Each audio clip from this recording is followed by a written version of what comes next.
The rancher found her half dead in the canyon, a 10-year-old Apache girl abandoned by everyone who should have protected her.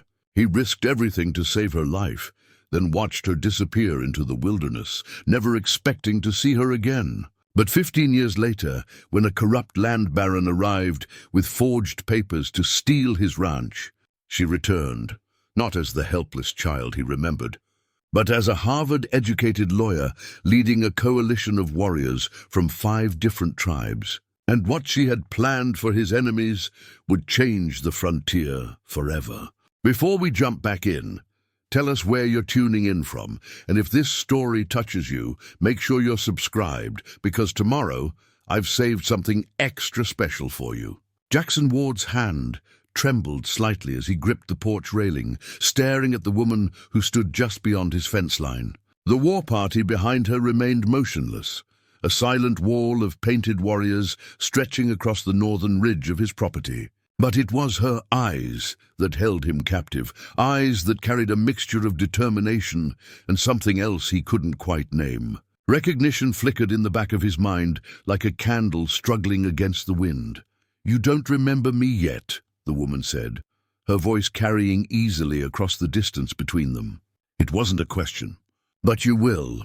Jackson's mind raced backward through 15 years of memories. The frontier had brought countless faces through his life. Travelers, traders, neighbors, enemies. But there was something about the way she held herself, the slight tilt of her head when she spoke, that tugged at something deep in his consciousness. The woman raised her hand, and Jackson noticed a distinctive scar running along her palm, the kind of scar that came from gripping a hot metal poker too tightly. His breath caught in his throat.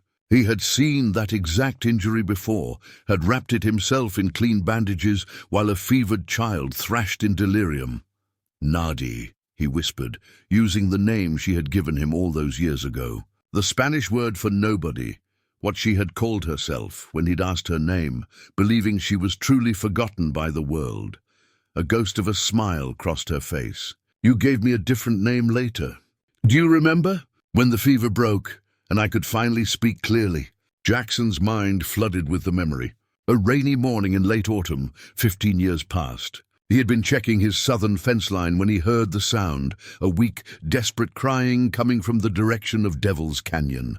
Most ranchers avoided that area. The canyon walls were treacherous, prone to rock slides, and the Apache considered it cursed ground. But Jackson had never been one to ignore someone in distress. He had found her wedged between 2 boulders at the bottom of a shallow ravine, her leg twisted at an unnatural angle, her dress torn and bloodied. She couldn't have been more than 10 years old. When he'd asked who had left her there, she'd simply shaken her head and whispered, "Nady, I am Nady." It had taken him 3 hours to carefully extract her from the rocks and carry her back to his ranch. Another 2 days before her fever broke enough for her to tell him what had happened. Her village had been attacked by a rival tribe, and in the chaos she had run. She'd fallen into the canyon while trying to escape, and when she'd screamed for help, no one came. She'd spent 2 days trapped in those rocks before Jackson found her. "I called you Hope," Jackson said now, the memory crystallizing with perfect clarity. "Because I told you that's what you represented. Hope that people could still choose kindness over cruelty." The woman, Hope, though she clearly went by something else now, nodded slowly. "You nursed me back to health for 6 weeks. You fixed my broken leg, treated my infections, and taught me basic English. And when I was strong enough to travel, you didn't send me to the reservation like the law required. You helped me find my aunt's family in the Northern Territories." Jackson remembered that journey, 3 days of careful travel, always avoiding main roads, always watching for army patrols. He had risked everything to reunite her with what remained of her family. The territorial authorities would have imprisoned him if they'd discovered he was harboring an Apache child, especially during those tense years when every native was viewed as a potential threat. "I never expected to see you again," Jackson admitted. "Your aunt promised to take you somewhere safe, somewhere far from all this conflict." "She did," Hope replied. "She took me to Boston, to a school run by Quakers who believed native children deserved education, not just assimilation." She paused, letting that information settle. I spent 10 years in those schools, Jackson. I learned English literature, mathematics, law, and history. I learned how your world works, the rules, the systems, the loopholes. Jackson studied her more carefully now. Her clothing was a deliberate combination, traditional Apache patterns woven into a riding coat that would have been at home in any eastern city. Her boots were quality leather, well-made and expensive. This wasn't the terrified, broken child he had saved. This was someone who had built herself into something formidable. And the warriors? Jackson gestured toward the mounted men behind her. How does a Harvard education lead to commanding a war party? Not Harvard, Hope corrected with a slight smile. Yale Law School. I graduated third in my class. She let that sink in before continuing. The warriors came later, after I returned west, and saw what was happening to our people. What was happening to anyone who couldn't defend themselves against men like Cyrus Blackwood. The name hit Jackson like a physical blow. Cyrus Blackwood, the cattle baron who had been systematically acquiring land throughout the territory for the past 5 years. Everyone knew Blackwood's methods were questionable at best, but no one had been able to prove anything illegal. He had lawyers, judges, and even some territorial officials in his pocket. Blackwood, Jackson said slowly. What does he have to do with this? Hope's expression hardened. Everything. 3 days ago, one of his men filed a legal claim against your ranch. They're saying you owe Blackwood's company $1,200 in unpaid grazing fees for cattle you allegedly ran on his land 2 years ago. Jackson's jaw tightened. That's a damn lie. I've never run cattle on anyone else's land. I have documentation proving every head I own has been on my property. I know, Hope said calmly, because I've spent the last 18 months investigating Cyrus Blackwood's operations. This is the 23rd ranch he's tried to claim using fraudulent debt papers. The previous 22 families lost everything. The weight of her words settled over Jackson like a heavy blanket. 22 families were destroyed. 22 ranches were stolen through legal manipulation. And now Blackwood had set his sights on Jackson's property. Why my ranch? Jackson asked. I'm small compared to most of the operations around here. Why target me? Hope's eyes flickered with something dangerous. Because Blackwood knows what you did 15 years ago. He knows you saved an Apache child when the law said you should have turned her over to the authorities. He's been waiting for the right moment to make an example of you, to show what happens to anyone who shows mercy to my people. Jackson felt cold fury building in his chest. How could he possibly know about that? Only you, your aunt, and I knew what happened. And Dr. William Chen, Hope added quietly. The Chinese physician you brought from Silver Creek to treat my infection when it turned septic. Remember him? Jackson remembered. Dr. Chen had been the only medical professional willing to help without asking too many questions. He had sworn to keep the secret, had even refused payment because he said saving a child's life was payment enough. Chen died 3 years ago, Hope continued. But before he died, he confessed many things to ease his conscience, including the night he saved an Apache girl's life at your ranch. His son inherited his practice, and with it, all his father's documented cases, including detailed notes about treating me.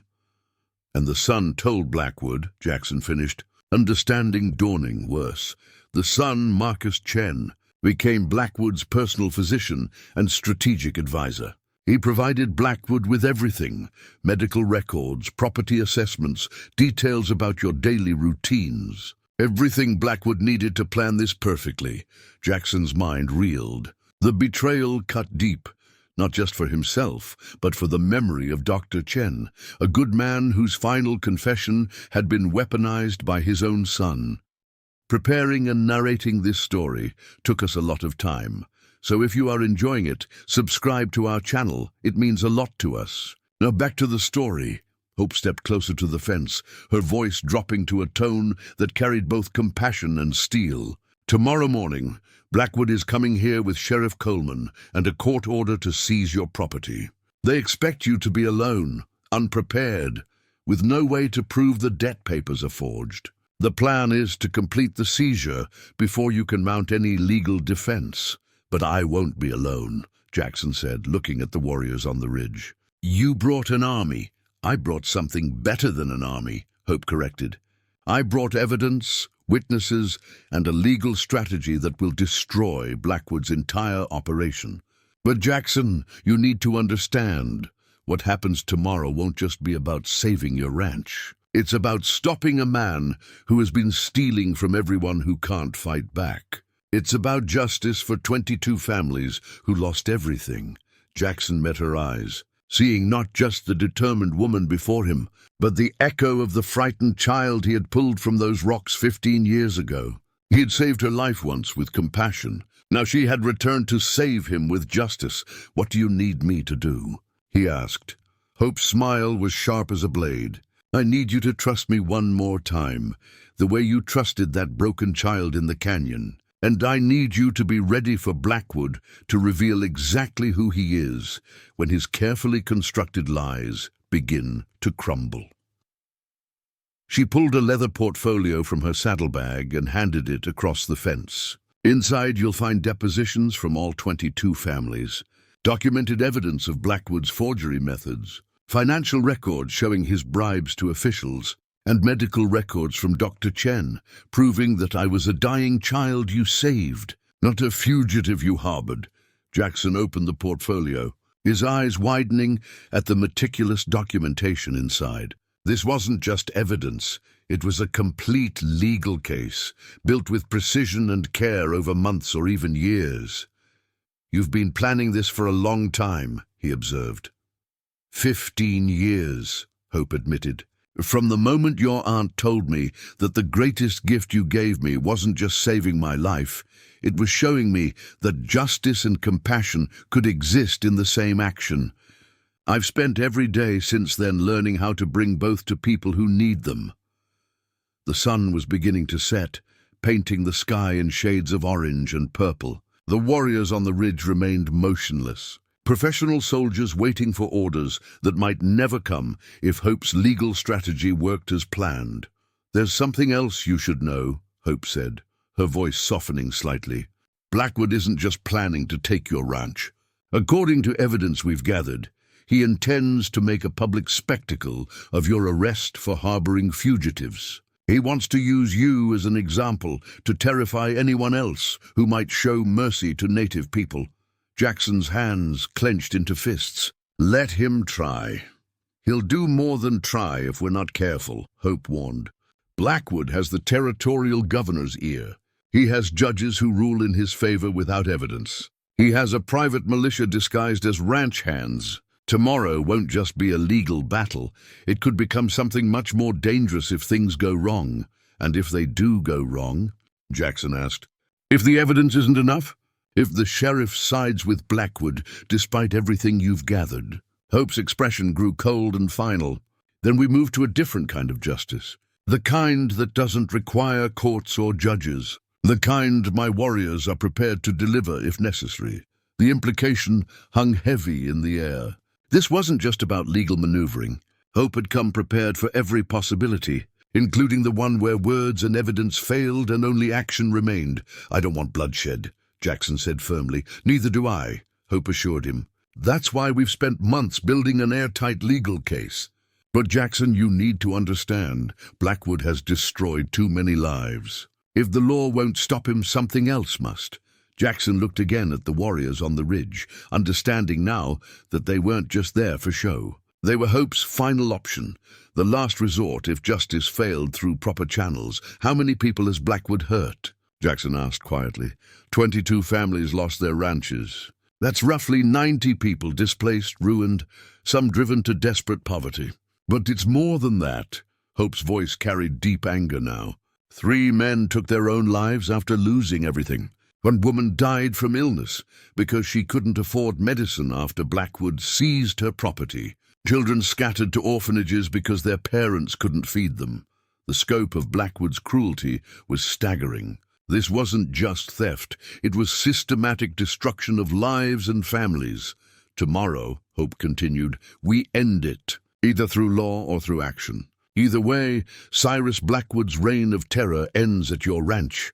At sunrise, with every wrong he's committed brought into the light, Jackson Ward stood on his porch, holding evidence that could destroy a corrupt empire, facing a woman who embodied both the child he had saved and the warrior she had become. Tomorrow would bring either justice or war, and he realized he was ready for both. The evening air carried a chill as Jackson Ward sat across from Hope at his dining table, documents spread between them like pieces of a vast, sinister puzzle. The warriors had made camp in the valley below, their fires flickering like distant stars against the darkness. Inside the ranch house, oil lamps cast dancing shadows on the walls as Hope methodically laid out the full scope of Cyrus Blackwood's criminal enterprise. Before we discuss tomorrow's confrontation, Hope began, pulling out a detailed map of the territory, you need to understand exactly what we're up against. Blackwood isn't just one man with fraudulent papers. He's built an entire system designed to steal land legally. She placed her finger on the map, indicating various marked properties. Each red mark represents a ranch Blackwood has seized in the past 5 years. Notice the pattern? Jackson studied the map, his experienced rancher's eye immediately recognizing something significant. They form a corridor, from the eastern mining districts all the way to the western railroad terminus. Exactly. Hope's eyes gleamed with the satisfaction of a lawyer presenting irrefutable evidence. Blackwood isn't randomly stealing land. He's creating a continuous property line that will give him control over the only viable cattle route from the mines to the rail lines. Once he controls that corridor, he controls the entire regional economy. Jackson felt his stomach tighten. This was far bigger than simple greed.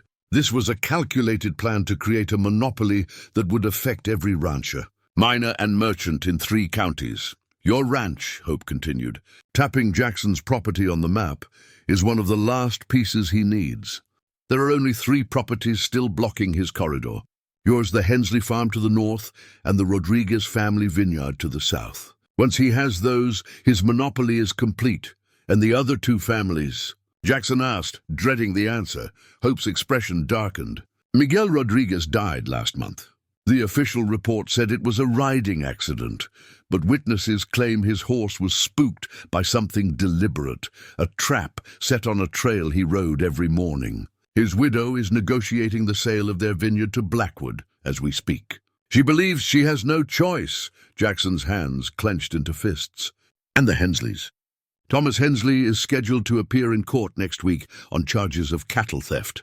The evidence against him is circumstantial at best, but Blackwood has Judge Porter in his pocket. Hensley will likely lose his farm to pay legal fees and fines, even if he's acquitted of the criminal charges. The systematic nature of Blackwood's operation was chilling. He didn't just steal. He destroyed lives with precision, using the very systems meant to protect people as weapons against them. How did you uncover all of this? Jackson asked, genuinely amazed at the depth of Hope's investigation. Hope stood and walked to the window, gazing out at the warrior campfires below. After my aunt took me to Boston, I spent the first year just trying to survive in a world completely foreign to me. But I also spent that year watching, learning how power works in your society. I saw how the wealthy use lawyers and judges the way warriors use weapons. I realized that if I wanted to protect my people, I needed to master those same tools. She turned back to face Jackson, and in the lamplight, he could see both the determined woman she had become and echoes of the frightened child she had been. I excelled in school not because I loved the law, but because I understood it was armor. Every contract I studied, every legal precedent I memorized, every courtroom strategy I learned, these were weapons I was gathering for a war I knew was coming. But when did you decide to come back? To fight Blackwood specifically? 3 years ago, Hope replied, returning to the table. I read a newspaper article about the Apache conflicts in the territories. It mentioned how civilized settlers were acquiring land from hostile natives through proper legal channels. The article praised Cyrus Blackwood as a hero, bringing order to the frontier. Her voice hardened with controlled anger. I recognized the language immediately. It was the same rhetoric used to justify every theft, every broken treaty, every forced relocation. So I started investigating Blackwood. What I found was worse than I imagined. Hope pulled out another document, a ledger filled with names, dates, and amounts. This belonged to a clerk named Samuel Peterson. He worked in Blackwood's main office for 4 years before his conscience finally broke him. This ledger documents every illegal transaction, every bribed official, every forged document. Jackson examined the ledger, his eyes widening at page after page of meticulous criminality. This is a complete confession. Why hasn't this been presented to authorities? Because the authorities are compromised, Hope said bluntly.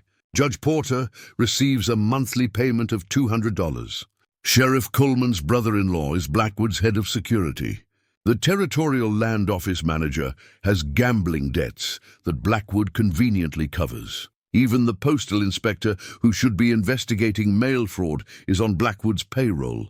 The scope of corruption was staggering. Blackwood hadn't just broken the law, he'd systematically purchased the very people responsible for enforcing it. Samuel Peterson tried to expose this 3 years ago, Hope continued. He brought evidence to Sheriff Coleman, trusting in the law to work. 2 days later, Peterson's house burned down with him inside.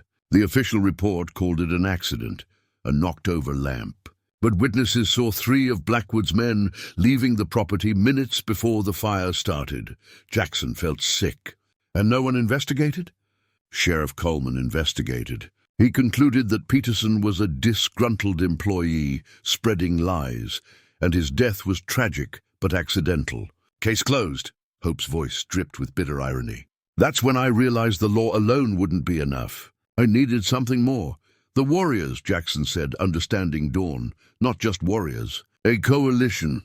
Hope's expression softened slightly. After Peterson's death, I began reaching out to the families Blackwood had destroyed. I found them scattered across 3 territories, some in poverty, some trying to rebuild, all carrying the same wound. I helped them organize, taught them how to document their experiences and how to preserve evidence that couldn't be burned or buried. She gestured toward the documents on the table. Every deposition here represents months of work. I traveled to each family, sometimes by train, sometimes on horseback, often in secret. I listened to their stories, recorded their testimonies, and gathered every scrap of proof they had saved. Jackson was beginning to understand the true magnitude of what Hope had accomplished. This wasn't a simple legal case. It was a carefully orchestrated resistance movement built over years of patient, dangerous work. But why the warriors? Jackson pressed. If you have all this legal evidence, because I've seen what happens when the law fails, Hope interrupted, her voice sharp. I've seen families evicted by armed men with legal paperwork. I've seen children go hungry while judges debate procedural technicalities. I've seen good people broken by a system that protects the powerful and punishes the vulnerable. She pulled out a photograph. A family portrait showing a man, woman, and 3 children standing proudly in front of a small ranch house. This is the Morrison family. They were Blackwood's first victims 5 years ago. The father, William Morrison, fought the seizure in court for 6 months. He presented evidence, hired lawyers, and did everything legally required. Hope's finger traced the faces in the photograph. Judge Porter ruled against him anyway. When Morrison refused to leave his property, Blackwood's men came with Sheriff Coleman to enforce the court order. Morrison resisted. He was shot and killed in front of his wife and children for the crime of defending his own home with legal paperwork in his hand. The silence that followed was heavy with the weight of injustice. Jackson stared at the photograph, seeing the hope in those faces, hope that would soon be destroyed by legal violence. The widow, Elizabeth Morrison, took her children and disappeared, Hope continued quietly. I found her 2 years ago, living in a mining camp under a false name, working as a laundress to feed her children. She told me that the law had killed her husband just as surely as the bullet. Because the law was supposed to protect them, and instead it became the weapon used against them. Hope met Jackson's eyes with fierce intensity. That's why I brought warriors. Because if the law fails tomorrow, if Judge Porter rules against us despite overwhelming evidence, if Sheriff Coleman enforces another fraudulent seizure, if Blackwood's corruption proves stronger than truth, then there must be another option. There must be justice even when the law refuses to provide it. Jackson understood, but the implications troubled him. You're talking about taking the law into your own hands. I'm talking about protecting the innocent when the law won't, Hope corrected. There's a difference. The law is supposed to serve justice, but when it serves corruption instead, then justice must find another path. She pulled out yet another document, this one sealed with official-looking stamps. However, I haven't relied solely on the possibility of force. I've also been building legal strategies that work outside Blackwood's corrupted local system. This is a petition to the Territorial Governor's Office, supported by testimony from all 22 families. It requests a federal investigation into land fraud and judicial corruption. Jackson examined the petition, impressed by its thoroughness. Will the governor act on this? Normally, no, governors don't typically intervene in local land disputes. Hope's slight smile suggested she had anticipated this problem. But this petition includes something that will force his attention, evidence that Blackwood's land fraud has affected federal mining contracts and railroad development. Those are federal interests, which means the governor has no choice but to investigate or risk federal oversight of his entire administration. The strategy was brilliant. By connecting Blackwood's local crimes to federal concerns, Hope had created a legal pressure point that couldn't be ignored or bribed away. When does this petition reach the governor? Jackson asked. It's already on his desk. It has been 2 weeks. Hope's smile widened. I arranged for it to be delivered by a federal marshal who I knew personally from my time in Boston. The governor opened it the same day. According to my sources, he's been quietly conducting preliminary investigations ever since. Jackson felt hope stirring in his chest for the first time since this confrontation began. So even if tomorrow goes badly, Blackwood's days are numbered? His empire is already crumbling. He just doesn't know it yet. Hope's expression grew serious again. But that makes tomorrow even more dangerous. Cornered animals are unpredictable. Blackwood will sense something is wrong when he arrives and finds us prepared. How he reacts to that threat will determine whether this ends peacefully or violently. She gathered the documents back into organized stacks, her movements precise and controlled. That's why we need to be strategic about tomorrow's confrontation. We can't just present evidence and hope for the best. We need to control the situation, manage every variable, and be prepared for any possible outcome. Jackson leaned back in his chair, processing everything Hope had revealed. The scale of Blackwood's criminality, the depth of Hope's investigation, the careful balance between legal strategy and the implicit threat of warrior justice, it was overwhelming. Tell me exactly what you have planned for tomorrow, he said. Finally, Hope's eyes gleamed with strategic fire. Blackwood will arrive expecting to find you alone and defenseless. Instead, he'll find me, a Yale-educated lawyer with documented evidence of his crimes. But we won't reveal everything immediately. We'll let him commit himself, let him present his forged papers and make his false claims in front of witnesses. What witnesses? I've arranged for 3 federal land surveyors to arrive tomorrow morning, ostensibly to verify property boundaries for an unrelated matter. They don't know they're walking into a confrontation, which makes them perfect neutral witnesses. Everything Blackwood says and does will be observed by federal officials, with no stake in local politics. Jackson whistled softly. The strategy was masterful. And Sheriff Coleman?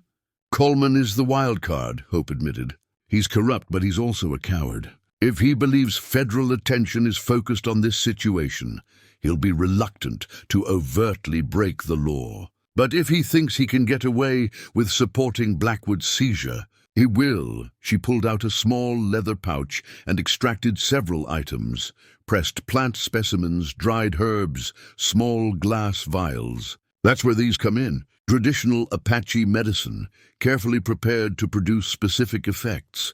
Jackson recognized some of the plants. Jimson weed, peyote buttons, wild tobacco. What are you planning? Nothing harmful, Hope assured him. But Blackwood's physician, Dr. Marcus Chen, will be accompanying him tomorrow.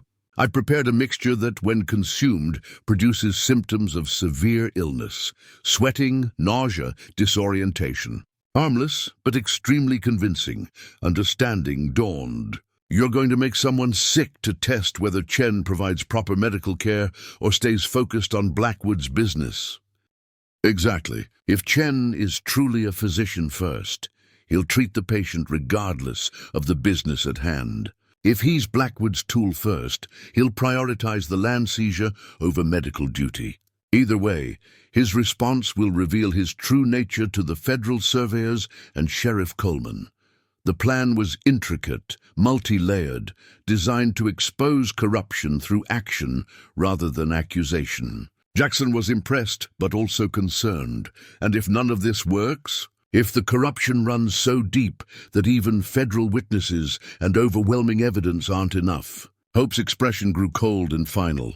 Then my warriors move from the hills, not to attack randomly, but with surgical precision. We've identified every man in Blackwood's employ who has directly participated in violence or intimidation. We've documented their crimes, their locations, their routines. If the law fails, they will each face justice delivered by those they've wronged. That's vigilante justice, Jackson said, though without judgment.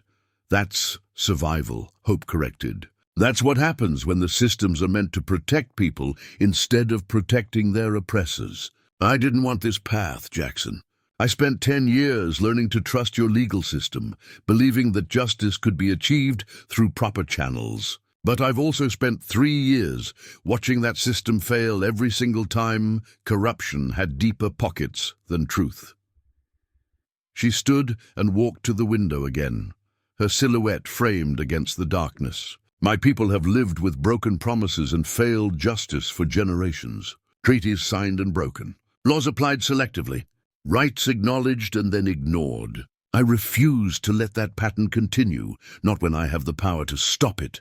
Jackson joined her at the window, looking out at the warrior fires below. Those men down there, they follow you, even though you're a woman in a culture that traditionally reserves warrior leadership for men. How did you earn that trust? By proving I could lead them to victories they couldn't achieve alone, Hope replied simply. The warriors aren't all Apache. Some are Navajo, some Comanche, some from tribes that traditionally fought each other.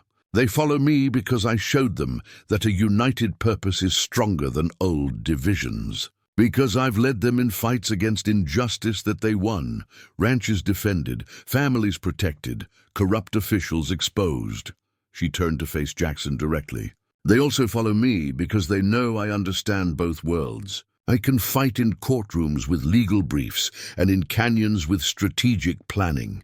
I can negotiate with territorial governors and coordinate warrior tactics. I'm not asking them to abandon their traditions. I'm showing them how to use both old wisdom and new knowledge to survive. In a changing world, Jackson saw in her face the complete fusion of the two worlds she straddled. The sea, traditional Apache values of justice and protection, combined with the sophisticated tools of legal and strategic warfare she'd learned in Eastern schools. Tomorrow, Hope said quietly, will determine not just the fate of your ranch, but the future of everyone fighting against Blackwood's corruption. If we succeed through legal means, it proves the system can still work when good people fight smart. If we fail, she trailed off. The implication clear. If we fail, the warriors come, and this becomes a different kind of fight, Jackson finished.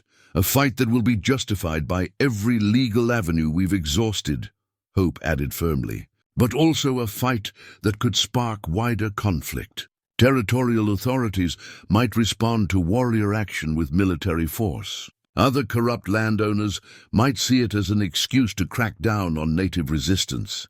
The consequences could echo far beyond this valley. The weight of what tomorrow held pressed down on them both. This wasn't just about one ranch or one corrupt cattle baron. It was about whether justice could exist in a system designed to favor the powerful, and what happened when that system failed. "Get some rest," Hope advised, moving toward the door. "Tomorrow starts at dawn and you'll need to be sharp. Blackwood will look for any weakness, any hesitation. We can't give him any opening." As she reached for the door handle, Jackson spoke. "Hope? Why me? Why protect me specifically out of all the people Blackwood has targeted?" She turned back, and for a moment the hardened lawyer and warrior leader disappeared, replaced by the ghost of the child he'd saved. "Because 15 years ago, when everyone else had abandoned me, when I was broken and alone and certain I would die forgotten in that canyon, you proved that compassion still existed in this harsh world. You didn't save me because it benefited you or because the law required it. You saved me because it was right." Her voice grew stronger. "That kind of righteousness is rare, Jackson. It's worth protecting. And more than that, it's worth defending in a way that proves to others that choosing mercy doesn't make you a victim. It makes you someone worth fighting for." With that, she slipped out into the night, leaving Jackson alone with the weight of documents, evidence, and the knowledge that tomorrow would change everything. He stood at the window, watching her descend toward the warrior camp, a solitary figure moving between two worlds with the confidence of someone who had mastered both.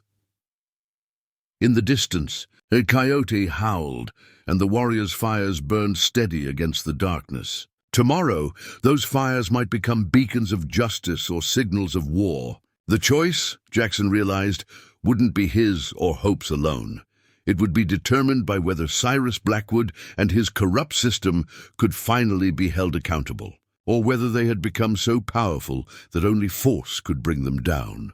Jackson extinguished the lamps one by one, but sleep would not come easily. His mind churned with everything Hope had revealed: the scope of corruption, the careful planning, the desperate stakes. He thought of the 22 families destroyed, the Morrison family torn apart, Samuel Peterson burned alive for trying to do right, and he thought of Hope, the terrified child who had become a brilliant strategist, the victim who had transformed herself into a champion for the victimless. The bridge between two worlds, fighting to prove that justice could transcend the boundaries of law, culture, and power.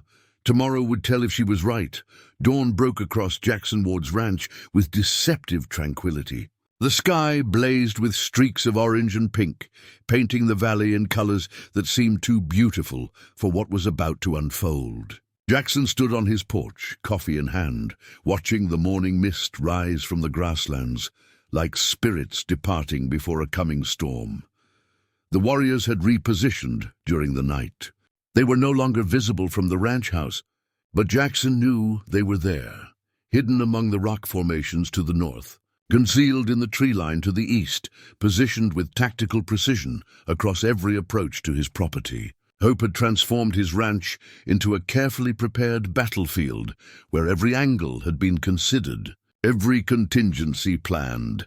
He heard footsteps behind him and turned to find Hope emerging from the barn where she had spent the night. She had changed her appearance dramatically. Gone were the traditional Apache elements and warrior attire. Instead, she wore a meticulously tailored black suit that would have been appropriate in any Boston courtroom.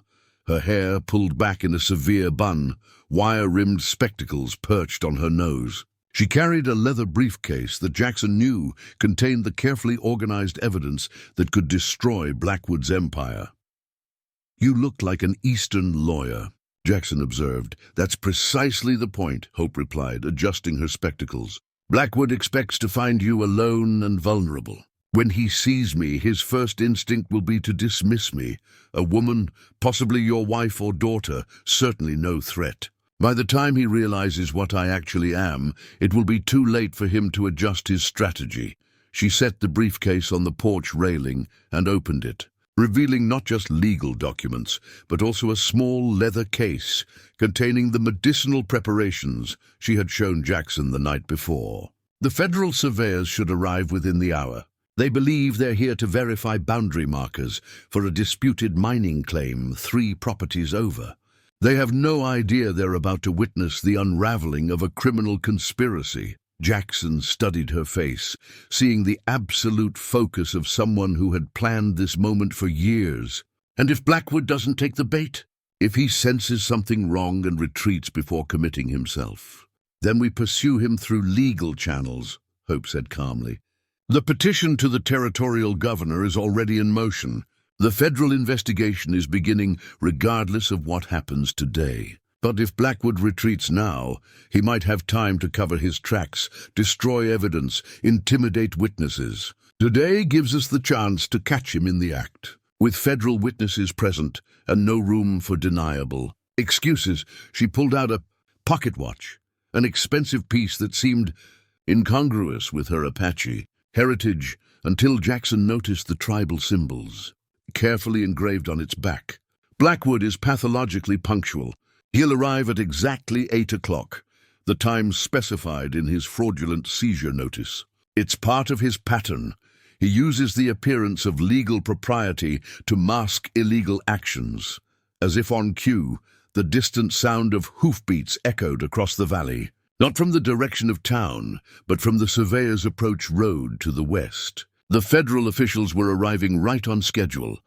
3 men on horseback emerged from the morning mist, their official survey equipment clearly visible in their saddlebags. They wore the distinctive badges of Federal Land Office surveyors, men whose observations and reports carried weight in territorial courts because they answered to Washington, not local authorities. "Mr. Ward," the lead surveyor called out as they approached. He was a weathered man in his 50s, with the careful eyes of someone who had spent decades measuring disputed boundaries and navigating the politics of land ownership. "I'm Robert Ashford, Federal Land Surveyor. We're here regarding the boundary dispute on the Clemens mining property. We were told you might have historical survey records that could assist our work." It was the cover story Hope had arranged, plausible enough to justify federal presence, mundane enough not to arouse suspicion. Jackson played his part perfectly. "Morning, gentlemen. Yes, my father kept meticulous property records. Come on up to the house and we'll see what we can find." He gestured welcomingly, and the surveyors dismounted and tied their horses to the porch rail. As they climbed the steps, Jackson made introductions. "This is Miss Hope Whitriver, a legal consultant, helping me organize my father's estate documents." Hope extended her hand with perfect professional courtesy, shaking hands with each surveyor.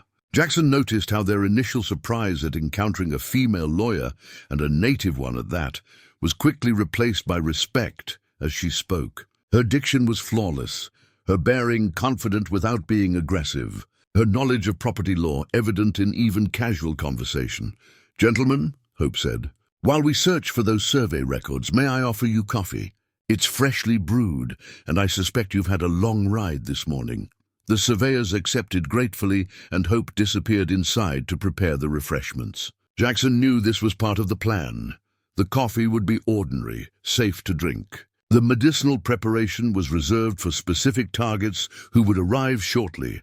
As Hope returned with a tray of coffee cups, Jackson heard what he'd been waiting for, another sound of approaching horses, this time from the east. The main road from town. His pulse quickened, but he kept his expression neutral, continuing his conversation with the surveyors about property boundaries and historical land grants. 4 riders appeared on the horizon, moving with the deliberate pace of men conducting official business. Even from a distance, Jackson could identify them. Sheriff Coleman rode in front, his silver badge catching the morning light. Beside him was Dr. Marcus Chen, his medical bag visible even from afar. Behind them came 2 more men. One was clearly Cyrus Blackwood, identifiable by his expensive Eastern clothing and the arrogant set of his shoulders. The 4th man Jackson didn't recognize, but the leather satchel he carried suggested he was some kind of legal clerk or notary. "Ah," Robert Ashford said, noticing the approaching riders. "Looks like you're expecting more company, Mr. Ward. We can return another time if this is inconvenient." "No need," Jackson said, following Hope's script perfectly. This shouldn't take long. Please make yourselves comfortable. The four riders approached and dismounted. Sheriff Coleman's expression was professionally neutral, but Jackson caught the flicker of surprise in his eyes when he noticed the federal surveyors on the porch. That surprise turned to confusion when he saw Hope in her lawyer's attire. "Morning, Jackson," Coleman said, his tone attempting casual authority. "I'm afraid I'm here on official business. This is Cyrus Blackwood and his associates. They have a legal matter to discuss with you." Blackwood stepped forward, and Jackson got his first close look at the man who had destroyed 22 families. He was tall and well-groomed, with the kind of confident bearing that came from years of getting exactly what he wanted. His eyes were cold and calculating as they swept across the porch, taking in the federal surveyors with obvious displeasure. "Sheriff," Blackwood said carefully, "I was under the impression this matter would be handled privately." "These gentlemen are federal surveyors," Jackson explained, gesturing to Ashford and his colleagues. "They're here on unrelated business regarding boundary disputes on neighboring properties." "My affairs are my own, Mr. Blackwood. If you have business with me, we can discuss it here."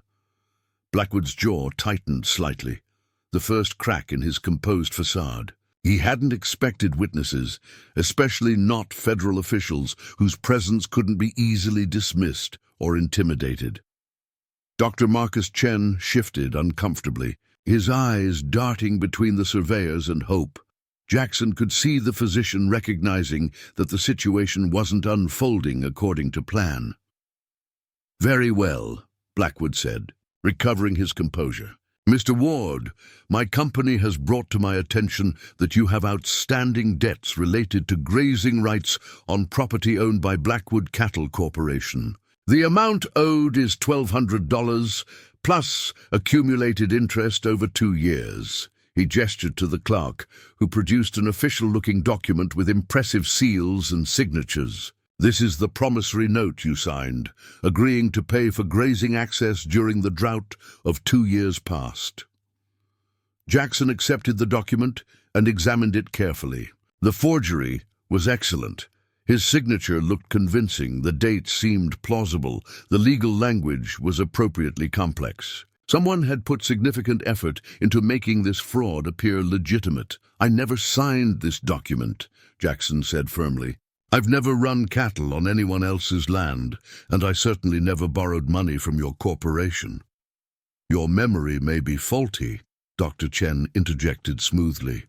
"Living alone on the frontier can lead to confusion about past transactions. It's quite common for isolated individuals to forget business dealings, especially during stressful periods like droughts." It was a calculated move, establishing the groundwork for declaring Jackson mentally incompetent, just as Chen had done to previous victims. But Hope was ready. "Dr. Chen," she said, her voice carrying the crisp authority of cross-examination, "are you suggesting that Mr. Ward is experiencing memory impairment or cognitive decline?" Chen turned to her, his expression condescending. "I'm merely noting that isolated living conditions can affect recall. It's a medical observation, not a formal diagnosis. But you are prepared to provide medical testimony regarding Mr. Ward's mental state, are you not?" Hope pressed. "That's why you're here, isn't it? To declare him incompetent if he disputes the validity of this document." The federal surveyors were now paying close attention, their professional instincts sensing that something significant was unfolding. Robert Ashford had quietly pulled out a small notebook and was taking notes. Blackwood shot Chen a warning glance, but the physician had already committed himself. "I'm here to ensure that all parties understand the medical factors that might influence Mr. Ward's judgment." "How thoughtful," Hope said, her tone laden with irony. She turned to Jackson. "Mr. Ward, do you have documentation proving you paid cash for all your cattle feed and supplies during the drought period in question?" Jackson had prepared for this moment. He produced a leather-bound ledger from inside the house. His father's meticulous record-keeping habits had served him well. Page after page showed cash transactions, receipts, and detailed notes about every business dealing. "These records show I purchased all supplies from Thompson's General Store and Miller's Feed Supply. Paying cash for every transaction, Jackson said, handing the ledger to Hope. I've never done business with Blackwood Cattle Corporation. Hope examined the ledger, then looked at the surveyors. Gentlemen, as federal officials, you understand the importance of documentary evidence in land and business disputes. Would you be willing to examine both this promissory note and Mr. Ward's financial records to provide an objective assessment? It was a brilliant move. The surveyors weren't judges or lawyers, but as federal officials, their observations would carry significant weight. And more importantly, their presence meant that everything happening now was being witnessed and documented by representatives of the federal government. Robert Ashford accepted both documents carefully. His colleagues gathered around as he began comparing signatures, examining dates, studying the details of each record. The silence stretched as they worked, and Jackson could see Blackwood's confidence beginning to waver. Sheriff Coleman, Blackwood said, trying to regain control of the situation, this is a waste of time. I have a court order authorizing seizure of this property for unpaid debts. The time for discussion has passed. Actually, Hope interjected, you have no such court order. You have a writ of anticipated judgment, which is very different. That document authorizes seizure only if Mr. Ward is found to owe the stated debt and refuses to pay. Since Mr. Ward disputes the debt's validity, the matter must be adjudicated before any seizure can occur. Blackwood's eyes narrowed as he reassessed Hope. This wasn't the ignorant wife or daughter he had assumed. This was someone who understood legal procedures with dangerous precision. And you are? Blackwood asked coldly. Hope Whitriver, attorney at law, Yale Law School class of 1882, admitted to practice before territorial courts and federal district courts. Her voice was steady and professional. I'm representing Mr. Ward in this matter. The revelation hit Blackwood like a physical blow. Jackson could see the calculation in the man's eyes. This changed everything. A Yale-educated lawyer meant real opposition, not the easily dismissed protests of an isolated rancher. Dr. Chen looked equally troubled, recognizing that his usual tactic of declaring plaintiffs mentally incompetent would be much harder with a skilled attorney present. Sheriff Coleman appeared genuinely confused, caught between his corrupt obligations to Blackwood and the growing realization that this situation was far more complex than he'd been led to believe. Mr. Ashford, Hope continued, addressing the lead surveyor, have you completed your examination of the documents? Ashford looked up from his review, his expression troubled. Miss Whitriver, I'm not a handwriting expert, but I've examined thousands of signatures in my career. The signature on this promissory note appears inconsistent with the signatures in Mr. Ward's ledger. The pressure points are different, the letter formation varies, and the flow suggests hesitation that's not present in his authentic signatures. You're saying the promissory note signature is forged? Hope asked, though her tone indicated she already knew the answer. I'm saying it warrants professional examination by a qualified documents expert, Ashford replied carefully. But based on my experience, I would question its authenticity. Blackwood's face flushed with anger. This is absurd.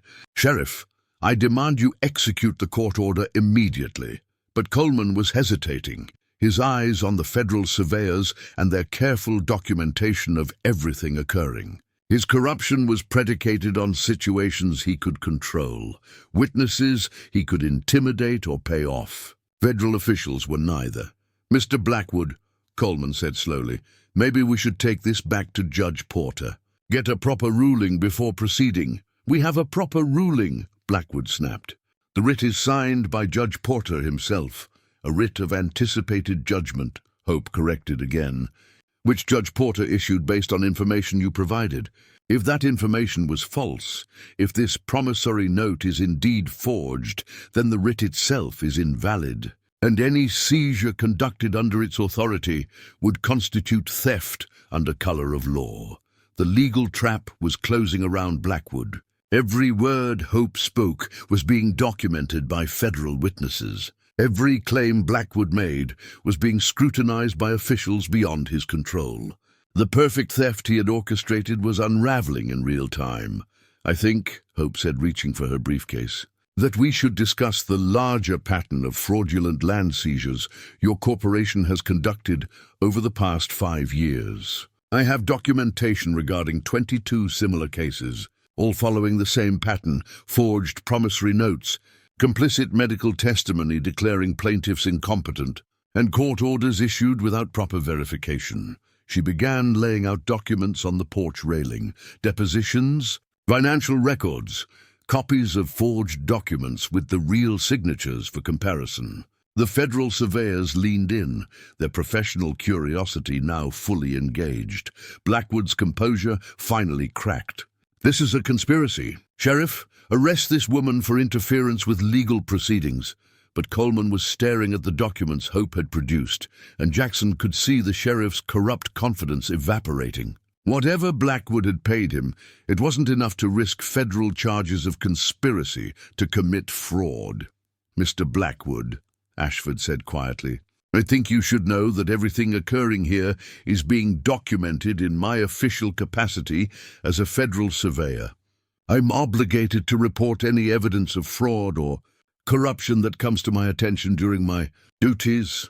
It was the moment Jackson had been waiting for, the moment when Blackwood's carefully constructed system of local corruption confronted the reality of federal oversight it couldn't control. And that's when Dr. Marcus Chen made his fatal mistake. In his nervousness, he reached for the cup of coffee that Hope had prepared, not for the surveyors, but specifically for him. The cup with the subtle marking that indicated it contained the harmless but effective medicinal preparation. Chen drank deeply, seeking comfort in the familiar ritual. Within moments, the effects would begin.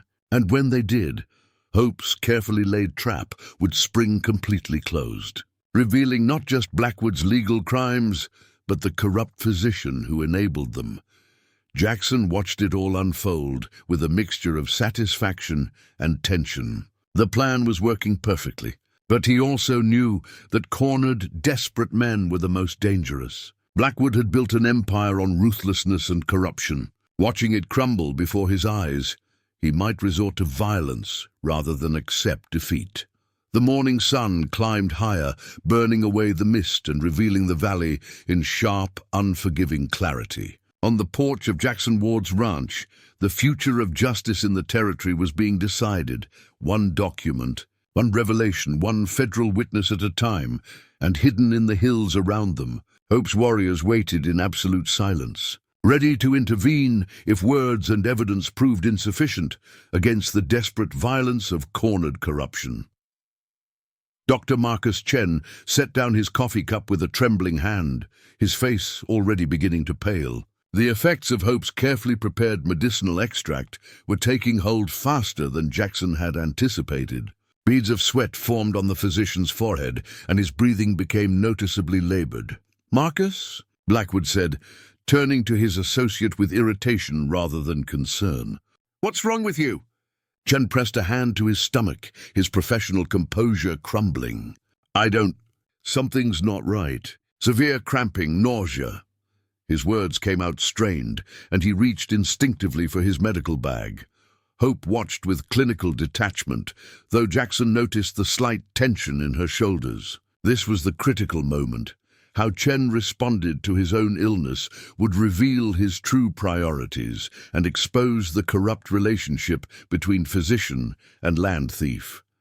"Perhaps you should sit down." "Doctor?" Hope suggested, her voice carrying false concern. "You appear to be experiencing acute gastric distress." Chen stumbled toward the porch steps, his legs unsteady. The federal surveyors moved to assist him, their natural human compassion overriding their official detachment. Robert Ashford helped lower Chen onto the porch bench while his colleague fetched water from the pump. "This is clearly a delay tactic," Blackwood snapped, though his eyes showed flickers of genuine worry.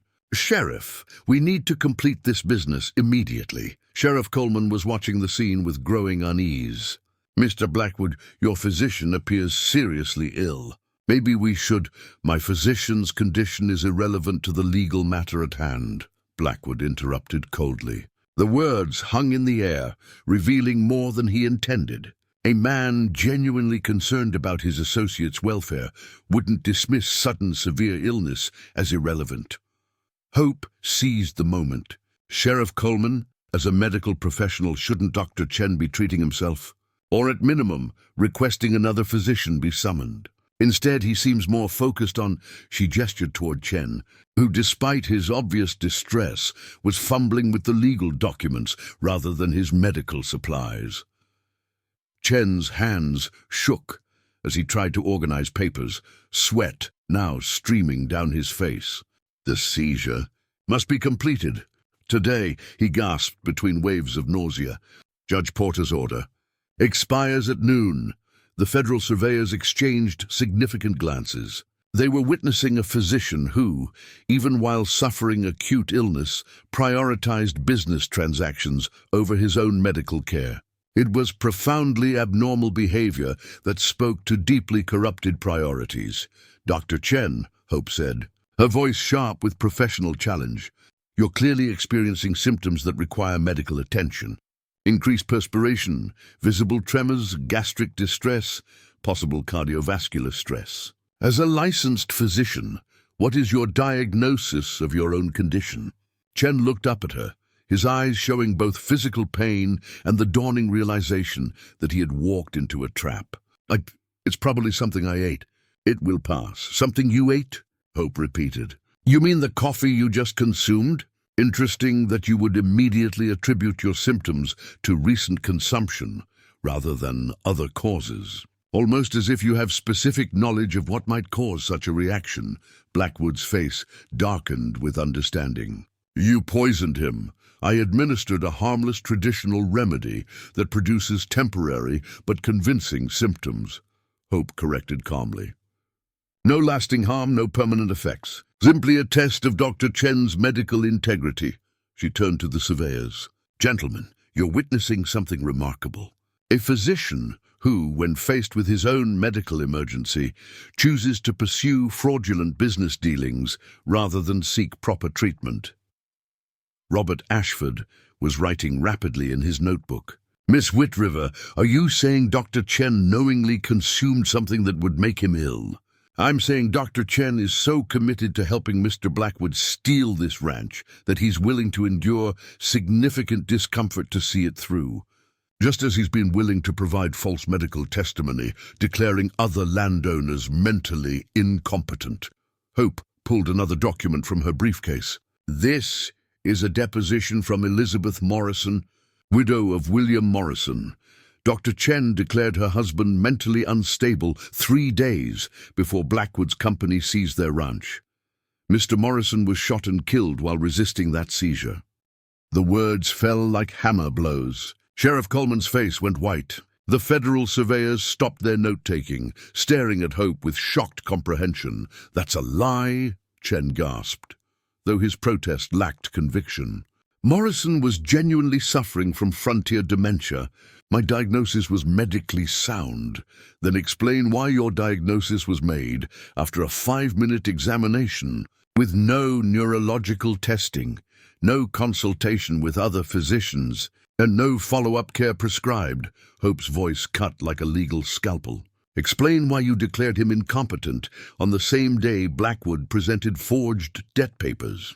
Explain why you've made identical diagnoses in 21 other cases, all benefiting Blackwood's land acquisitions. She spread more documents across the porch railing, a damning timeline showing Chen's medical declarations perfectly aligned with Blackwood's property seizures. The pattern was undeniable, the corruption transparent. Blackwood stepped forward, his composure finally shattering. This is all fabricated evidence, created by a savage pretending to be a lawyer. Sheriff, I demand you arrest her for fraud and conspiracy. The racial slur hung in the air like a poisonous cloud. Jackson saw Hope's jaw tighten, but her professional mask never slipped. She had prepared for this moment, knowing that desperate men would resort to attacking her identity when they couldn't defeat her arguments.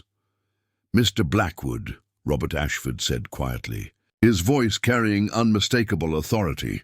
I'm a federal official conducting my duties. I've witnessed you dismiss your associate's medical emergency, attempt to proceed with questionable legal action, despite evidence of forgery, and now engage in racial prejudice against a licensed attorney. All of this is being documented in my official report."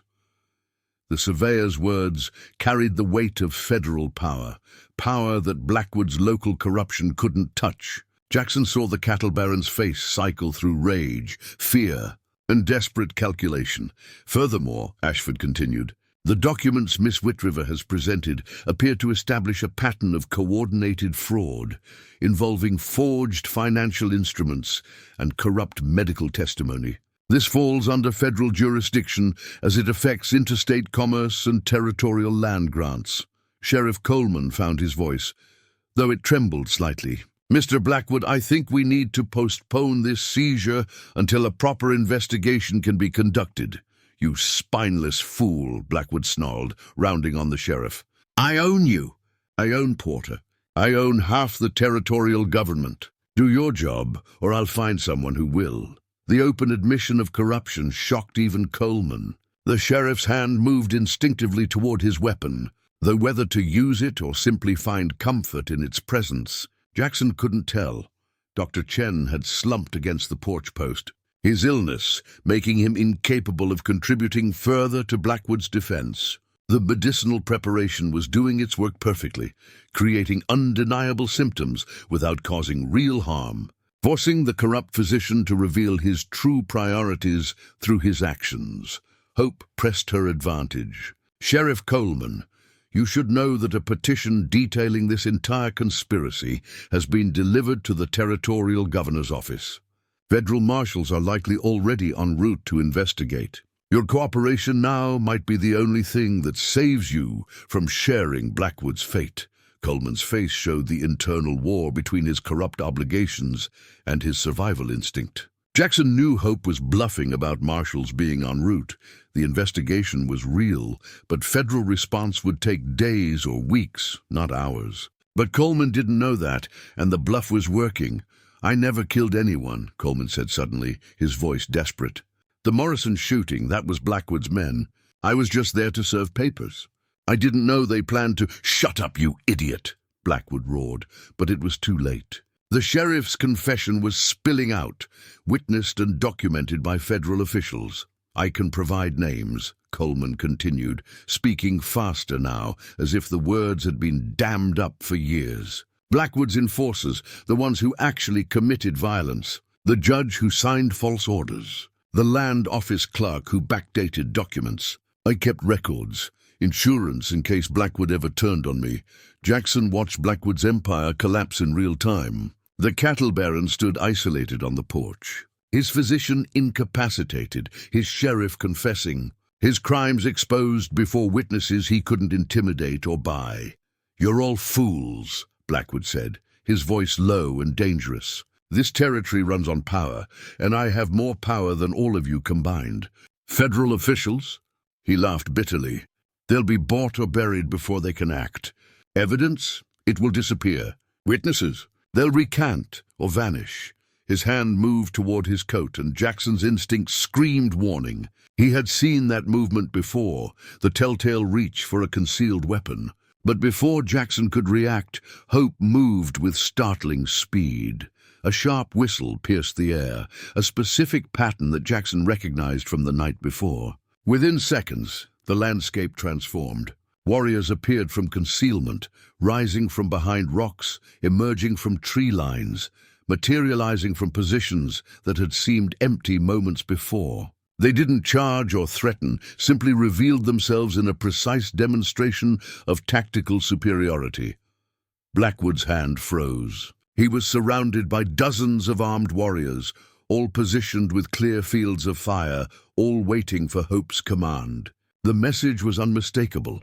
Any violence he attempted would be his last act. "As I mentioned," Hope said calmly, "I came prepared for every contingency, including the possibility that you would resort to violence when legal methods failed you." The warriors remained motionless, their presence a silent promise of overwhelming force held in perfect check. Jackson counted at least 40 visible warriors, but he suspected many more remained hidden, revealing themselves only if needed. Robert Ashford stared at the tactical display with professional appreciation. "Miss Whitriver, I assume these men will not engage in violence unless absolutely necessary for self-defense." "These warriors are under strict orders," Hope confirmed. "They will act only to prevent immediate harm to innocent persons. Their presence is purely defensive." She looked directly at Blackwood. "Unlike your private militia, which has killed at least 3 people and injured dozens more in service of your land theft." Blackwood's face was a mask of impotent rage. He was checkmated, legally defeated, militarily outmatched, his crimes exposed before witnesses who couldn't be silenced. "Mr. Blackwood," Hope continued, her voice carrying the formal tone of legal judgment, "you have a choice. You can surrender peacefully to Sheriff Coleman's custody, cooperate with federal investigators, and face justice through proper legal channels. Or you can attempt violence, in which case my warriors will respond with proportional force to protect innocent lives." "Some choice," Blackwood spat. "It's more choice than you gave William Morrison," Hope replied coldly. "More choice than you gave the 22 families you destroyed. More choice than you intended to give Jackson Ward." The truth of her words seemed to deflate Blackwood's remaining defiance. He looked around at the assembled forces, federal officials documenting everything, warriors ready to respond to any threat, his own associates either confessing or incapacitated. His empire of corruption had been built on controlling the narrative, controlling the witnesses, controlling the outcome. Now he controlled nothing. Sheriff Coleman stepped forward, his hand on his gun but his voice shaking. "Cyrus Blackwood, I'm placing you under arrest for conspiracy to commit fraud, forgery, and conspiracy to commit murder." The words seemed to cost him everything, but once spoken, they carried the weight of official action. Blackwood's laugh was bitter and broken. "Arrest me? You work for me, Coleman. I made you sheriff. I can unmake you just as easily." "Not anymore," Coleman said, and Jackson heard genuine relief in his voice. "Not if cooperating with federal investigators means I might avoid prison." "I'm done, Blackwood. It's over." 2 of the federal surveyors moved to assist Coleman, their official presence lending legitimacy to the arrest. Blackwood didn't resist. What would be the point? Warriors surrounded him, witnesses documented everything, and his carefully constructed system of local control had been dismantled by a woman he had underestimated until far too late. As Coleman secured Blackwood's hands with iron cuffs, Dr. Chen groaned from his position against the porch post. The medicinal effects were beginning to fade, but the physician's reputation and career were destroyed beyond recovery. His willingness to prioritize Blackwood's schemes over his own medical emergency had been witnessed and documented by federal officials. No amount of recovery would repair that damage. Hope pulled out a final document, a comprehensive legal brief outlining charges, evidence, and recommended prosecution strategy. She handed it to Robert Ashford. "This contains everything federal investigators will need. Testimony from all 22 families, financial records proving the forgeries, documentation of bribery and corruption, and evidence linking Blackwood's operation to at least 3 murders." Ashford accepted the brief with something approaching awe. "Miss Whitriver, this is the most thorough legal documentation I've encountered in 20 years of federal service. How long did this take you to compile?" 3 years of investigation," Hope replied. 2 years of legal preparation. 15 years of waiting for the right moment. She glanced at Jackson.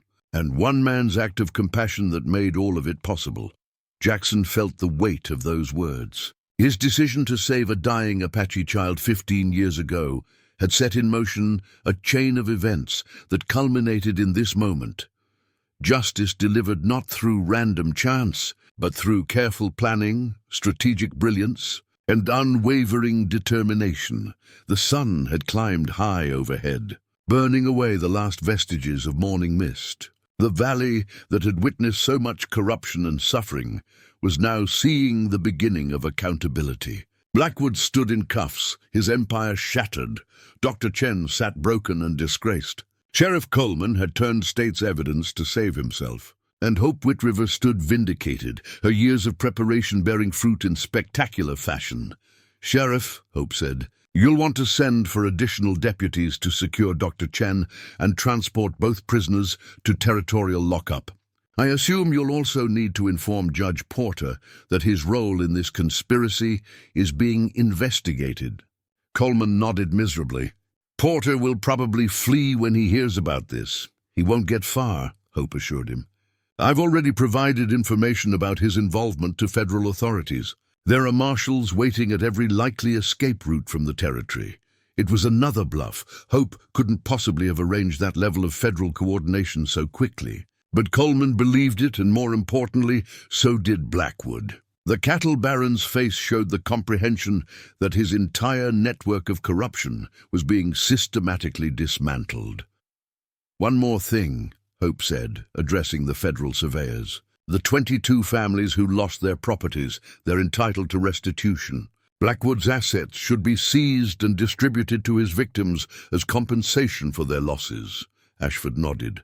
"That will be part of my recommendation to federal prosecutors. Property restoration and financial compensation for all verified victims." Jackson watched as the pieces fell into place. Hope hadn't just defeated Blackwood. She had created a comprehensive solution that would restore the families he had destroyed, punish the corrupt officials who enabled him, and establish legal precedents that would discourage future similar schemes. The warriors began to withdraw, disappearing back into their concealed positions with the same silent efficiency they had shown in revealing themselves. Their purpose had been served.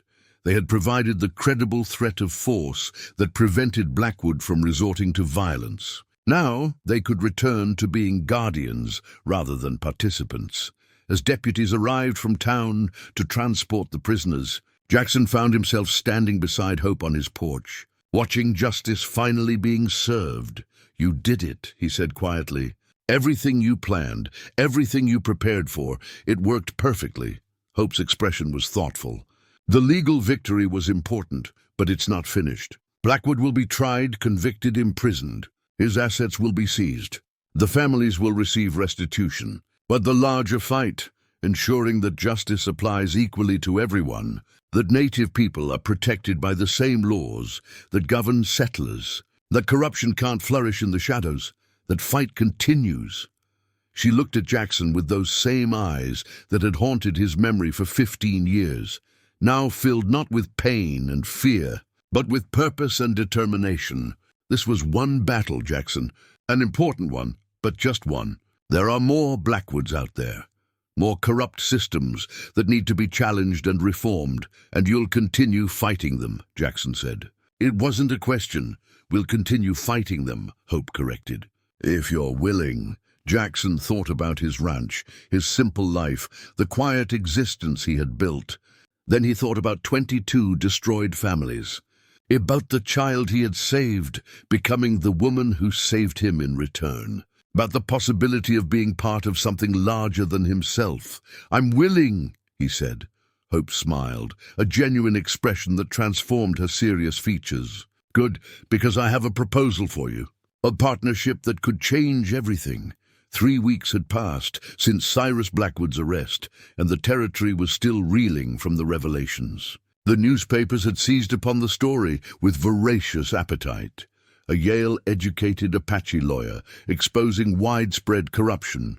Warriors appearing from nowhere to prevent violence. A cattle baron's empire crumbling under the weight of documented crimes. Jackson's ranch had become infamous overnight, a symbol of both frontier corruption and the possibility of justice. Jackson stood in his barn, examining the plans Hope had spread across his workbench. Detailed architectural drawings, financial projections, legal documents establishing a new kind of organization. The partnership she had proposed wasn't what he had expected, a legal defense fund, Jackson said, studying the documents. Backed by recovered assets from Blackwood's estate. Hope nodded, her finger tracing the financial columns. Federal prosecutors seized everything: properties, cattle, equipment, cash reserves. The total value exceeds $300,000. After restitution to the 22 families, there will still be substantial funds remaining. I'm proposing we use that money to create something permanent. She pulled out another document, Articles of Incorporation for something called the Territorial Justice Initiative. We establish a legal organization dedicated to defending people who can't afford proper representation. Ranchers facing fraudulent claims, native families fighting unfair treaties, miners cheated by corrupt companies. Anyone who needs a lawyer but can't pay for one. Jackson was impressed by the scope of her vision. And you want me to be part of this? I'm not a lawyer, no, but you understand this territory in ways I never will, Hope replied. You know the ranching community, the settlement patterns, the informal networks that govern frontier life. I can fight legal battles, but I need someone who can identify which battles need fighting, who can build trust with communities that might not initially trust an Apache lawyer. She gestured toward the warriors' camp, visible through the barn door. My people trust me because I'm one of them, and because I've proven myself. But settlers, many will see my heritage before they see my law degree. You, Jackson Ward, are a respected rancher who stood against corruption. People will listen to you. Jackson considered her words. The partnership made strategic sense, but it also meant abandoning his simple rancher's life for something far more complex and potentially dangerous. What about the warriors? He asked. They can't stay camped in my valley indefinitely. Hope's expression grew thoughtful. That's part of the larger plan. The warriors represent 5 different tribes who came together for this mission. What if we formalized that cooperation? Created a permanent coalition dedicated to protecting our communities, both native and settler, from those who would exploit them. She unrolled another map, this one showing the entire territory with various marked locations. There are vulnerable communities throughout this region. Mining camps with no legal representation. Apache settlements facing relocation. Settler families isolated and unprotected. What if we established a network of defenders, warriors, trained in both traditional tactics and modern legal principles? Jackson stared at the map, seeing the potential and the challenges. You're talking about something that's never existed before. A formal alliance between tribes that have been enemies for generations, working alongside settlers to enforce justice outside traditional power structures. Exactly, Hope said, with quiet intensity. The old ways aren't working. Tribal councils can't protect us from legal manipulation. Settler law enforcement is often corrupt or indifferent. We need something new, a hybrid organization that draws strength from both worlds. Before Jackson could respond, they heard horses approaching. Multiple riders moving fast. Jackson's hand moved instinctively toward his rifle, but Hope laid a calming hand on his arm. I'm expecting them, she said. 5 riders emerged from the tree line, 3 native warriors Jackson recognized from the camp, and 2 settlers he didn't know. As they dismounted, Hope made introductions. Jackson, this is Thomas Hensley and his daughter Rachel. You might remember, they own the farm north of here, the one Blackwood was targeting next. Jackson did remember. Hensley had been facing fraudulent cattle theft charges designed to force him to sell his property. With Blackwood's arrest, those charges had been revealed as fabricated. But the damage to the Hensley family had been severe. Thomas Hensley was a weathered man in his 50s, his face carrying the permanent squint of someone who had spent decades working under the sun. His daughter Rachel appeared to be in her mid-20s, with intelligent eyes that studied Jackson with cautious assessment. Mr. Ward, Hensley said, extending his hand. Hope tells me you're considering her proposal. I wanted to add my voice to the conversation. They gathered around the workbench, and Hensley began sharing his experience. When Blackwood targeted my farm, I had nowhere to turn. The local sheriff was compromised. The judge was in Blackwood's pocket, and I couldn't afford a lawyer from the territorial capital. I was facing ruin with no way to fight back. Rachel picked up the story. We were preparing to lose everything, our home, our livelihood, our future. Then Hope arrived with her warriors and her evidence. She didn't just save our farm. She gave us hope that justice could actually work for ordinary people. But here's the thing, Hensley continued, his voice growing passionate. There are hundreds of families in this territory facing similar threats. Not from Blackwood specifically, but from corruption, fraud, exploitation. They need what Hope provided us, legal expertise, combined with the credible ability to resist violence if necessary. Hope spread another document across the workbench, a petition signed by over 60 families from across the territory. These are people requesting our help. Mining disputes, water rights conflicts, treaty violations, fraudulent business practices. Each signature represents a family that needs legal defense but has no way to afford it. Jackson scanned the names, recognizing several. The Rodriguez widow, seeking justice for her husband's suspicious death. The Chen family, no relation to the corrupt doctor, fighting eviction from their mining claim. The Apache families from 3 different reservations, protesting forced relocations to barren lands.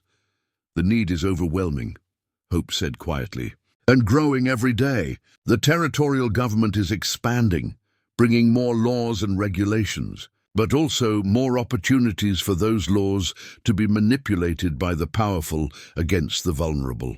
One of the warriors who had accompanied Hensley spoke up, a Comanche man named Red Sky, whom Jackson had seen in the camp. Miss Whitriver has shown us that warriors can be more than fighters. We can be protectors of justice, defenders of the helpless. My people have fought settlers for generations, but we've also been victims of the same corruption that targets settler families. This coalition she proposes, it gives us a way to fight that benefits everyone. The second warrior, an Apache named Grey Wolf, added his perspective. The old ways of tribal warfare are ending. The reservations, the treaties, the restrictions, they're changing everything. We can either fade into powerlessness or we can adapt. Become warriors who fight with law as well as weapons, who protect our people and our values in this new world. Jackson listened to these voices, settler and native, rancher and warrior, all speaking of the same need, the same vision. Hope had built something remarkable, not just in defeating Blackwood, but in creating this unlikely coalition of the vulnerable and exploited. There's something else you should know, Rachel Hensley said, pulling out a newspaper. The story of Blackwood's exposure has spread beyond the territory. Eastern papers are covering it, calling it a landmark case of frontier justice. But it's also attracted attention from people who don't like what happened. Here, she showed them the newspaper, a scathing editorial from a Denver publication condemning savage interference in civilized legal proceedings and warning about the dangers of allowing educated Indians to undermine proper authority. Hope took the paper without visible emotion, though Jackson saw the slight tightening of her jaw. I expected this reaction. Every step forward produces resistance. The question is whether we let that resistance stop us or whether we build something strong enough to withstand it. The Territorial Justice Initiative needs to be more than just a legal defense fund, Thomas Hensley said firmly. It needs to be a movement, a demonstration that justice can work for everyone, that native and settler can cooperate for mutual benefit, that corruption can be defeated through organized resistance. Jackson looked at the assembled group, Hope with her legal brilliance and strategic mind, the warriors willing to adapt their traditions to new purposes, the settler families ready to trust former enemies in pursuit of shared justice. It was unprecedented, audacious, and probably naive. It was also necessary. I have conditions, Jackson said finally. If I'm going to be part of this, we do it right. Complete transparency in all financial dealings. Legal methods always attempted first. Violence only as absolute last resort. And everyone involved, native and settler alike, gets an equal voice in decisions. Hope smiled. Those are already principles I plan to establish. Anything else? Yes, Jackson said. We need education programs. Teaching settlers about treaty rights and native legal status. Teaching native communities about territorial law and how to navigate legal systems. If we're building a coalition, everyone needs to understand both worlds. Rachel Hensley's eyes lit up. I taught school before we moved to the farm. I could develop curricula, training materials, teach people how to document evidence, preserve testimony, and understand legal procedures. And we need a physical location, Jackson continued, warming to the possibilities. Not just my ranch, but a proper headquarters. Somewhere people can come for help, where lawyers can work, where we can hold meetings and training sessions. Hope pointed to a marked location on her map. There's an abandoned trading post 15 miles south of here. Large enough for offices, a meeting hall, even living quarters for rotating legal staff and warriors. Blackwood's seized assets could fund the purchase and renovation. The plan was taking shape, evolving from Hope's initial vision into something more comprehensive. Jackson could see the potential, a functioning organization that could genuinely challenge the power imbalances that allowed exploitation to flourish. "We'll face opposition," Grey Wolf warned, "not just from editorials and distant critics. There are powerful people throughout the territory who benefit from the current corrupt system. They won't accept this challenge quietly, which is why we need to be smart and strategic," Hope replied. "We document everything, operate within legal boundaries, build alliances with honest officials and journalists. We make ourselves indispensable to enough people that attacking us becomes politically costly." Thomas Hensley nodded agreement. "And we build success stories. Every family we help, every corrupt scheme we expose, every unjust practice we correct, these become evidence that our approach works. We prove through results that justice doesn't have to serve only the powerful." Jackson felt the weight of what they were proposing. This wasn't just about his partnership with Hope, or even about the Territorial Justice Initiative. They were attempting to reshape the fundamental power dynamics of frontier society. "There's one more thing we need to address," Hope said, her tone growing serious. "My legal status as an Apache woman practicing law. Technically, territorial regulations don't explicitly prohibit native lawyers, but they also don't acknowledge them. We're operating in legal gray area.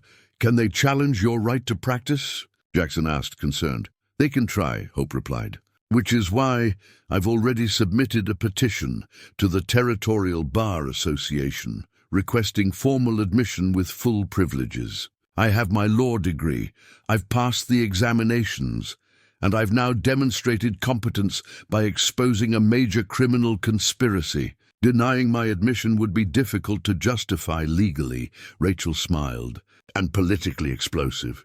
After the publicity around Blackwood's case, trying to exclude you from the bar would look like exactly what it is, prejudice dressed as procedure.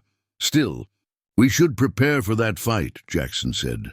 "If they do challenge your status, we need to be ready with legal arguments, public support, and evidence of discrimination." Red Sky spoke up again. "This is what I mean about fighting with law. In the old days, if someone challenged our right to exist, we fought with weapons. Now we fight with documents and public opinion and strategic pressure.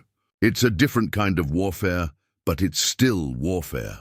The conversation continued for hours as they refined the vision, identified challenges, and developed strategies. By the time the sun began setting, they had outlined a comprehensive plan for the Territorial Justice Initiative, its structure, funding, initial cases, and long-term goals. As the Hensleys and warriors prepared to depart, Hope pulled Jackson aside. "Are you certain about this? Once we begin, there's no going back to your quiet rancher's life. You'll be a target for everyone who opposes what we're building."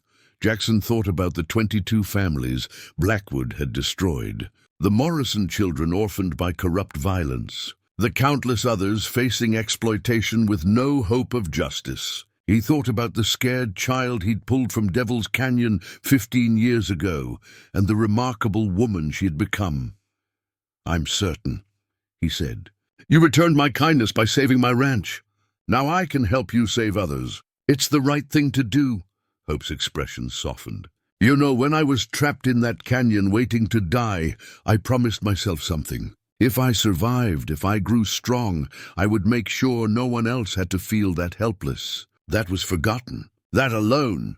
And you've kept that promise," Jackson said. "We've kept that promise," Hope corrected. You started it 15 years ago by choosing compassion over indifference. Everything that followed, my education, my return, this coalition we're building, it all traces back to that choice. As the riders disappeared into the gathering dusk, Jackson and Hope stood together looking out over the valley. Tomorrow, they would begin the real work, establishing the Territorial Justice Initiative, recruiting additional lawyers and warriors, taking on cases that others deemed hopeless. You know what's remarkable? Jackson mused. And 3 weeks ago, I thought I was facing the end of everything. Now I'm standing at the beginning of something that could change the entire territory. Hope smiled. That's the thing about justice. When it finally arrives, it doesn't just solve one problem. It creates possibilities that didn't exist before. It proves that change is possible, that the powerful can be held accountable, that ordinary people working together can defeat extraordinary corruption. She pulled out one final document, a partnership agreement written in her precise legal hand. This formalizes our arrangement. Equal partners in the Territorial Justice Initiative, equal decision-making authority, equal sharing of both rewards and risks. Jackson accepted the document, reading through the carefully crafted terms. It was fair, comprehensive, and represented a commitment that went far beyond business partnership. It was a shared vision for a better future. There's one thing we haven't discussed, Jackson said, as he prepared to sign. A name for what we're doing.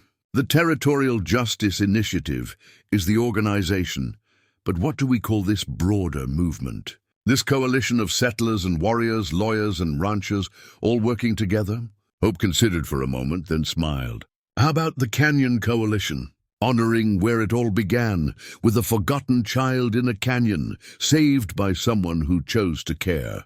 Jackson nodded slowly. The Canyon Coalition, I like it. It reminds us that everyone starts somewhere, usually in some kind of canyon, waiting for someone to care enough to help. He signed the partnership agreement with a steady hand, knowing that his quiet life was ending and something far more challenging and far more meaningful was beginning.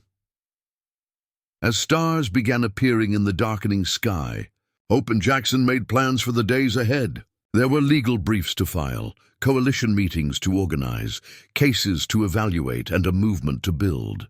The road ahead would be difficult, filled with opposition from those who benefited from the status quo.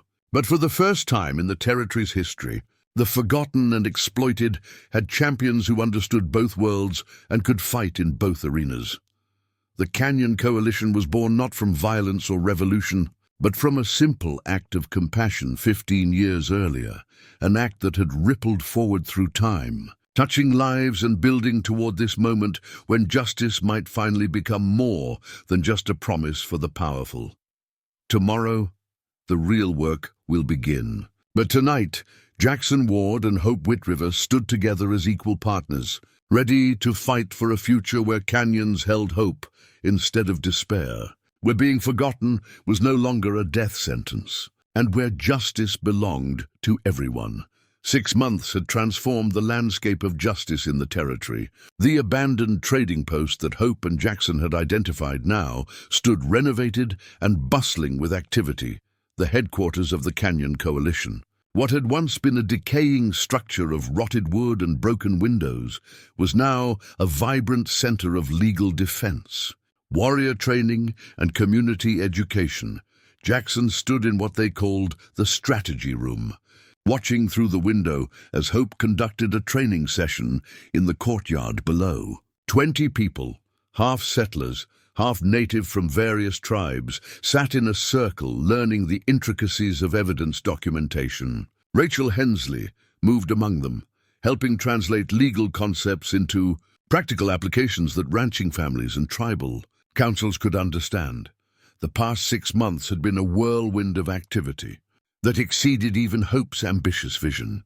The Territorial Justice Initiative had taken on 43 cases, winning 37 outright and negotiating favorable settlements in 4 others. Only 2 cases remained pending, both involving complex federal treaty interpretations that would take months to resolve. But the numbers only told part of the story. Each case represented families saved from ruin, communities protected from exploitation, and corrupt practices exposed to the disinfecting light of public scrutiny. The Morrison widow had received full restitution and compensation for her husband's wrongful death. The Rodriguez family's vineyard had been returned to them, with damages paid for their grief and suffering. Mining families who had been cheated by fraudulent claim jumpers now had their rightful properties secured through legal documentation that couldn't be challenged. "Mr. Ward," a young voice interrupted his thoughts. Jackson turned to find a teenage Apache boy named Running Deer, one of the coalition's messengers. "Ms. Whitriver asked me to bring you this. It just arrived by federal courier." Jackson accepted the official envelope, immediately recognizing the seal of the territorial governor's office. His pulse quickened as he broke the wax seal and unfolded the document inside. As he read, a slow smile spread across his face. The Territorial Bar Association had voted to formally admit Hope Whitriver as a licensed attorney with full privileges to practice before all territorial courts. The decision had been unanimous, a remarkable outcome given the initial resistance they had anticipated. The letter went further, noting that Hope's work exposing the Blackwood conspiracy had demonstrated exceptional legal acumen and unwavering commitment to justice, setting a standard all attorneys should aspire to meet.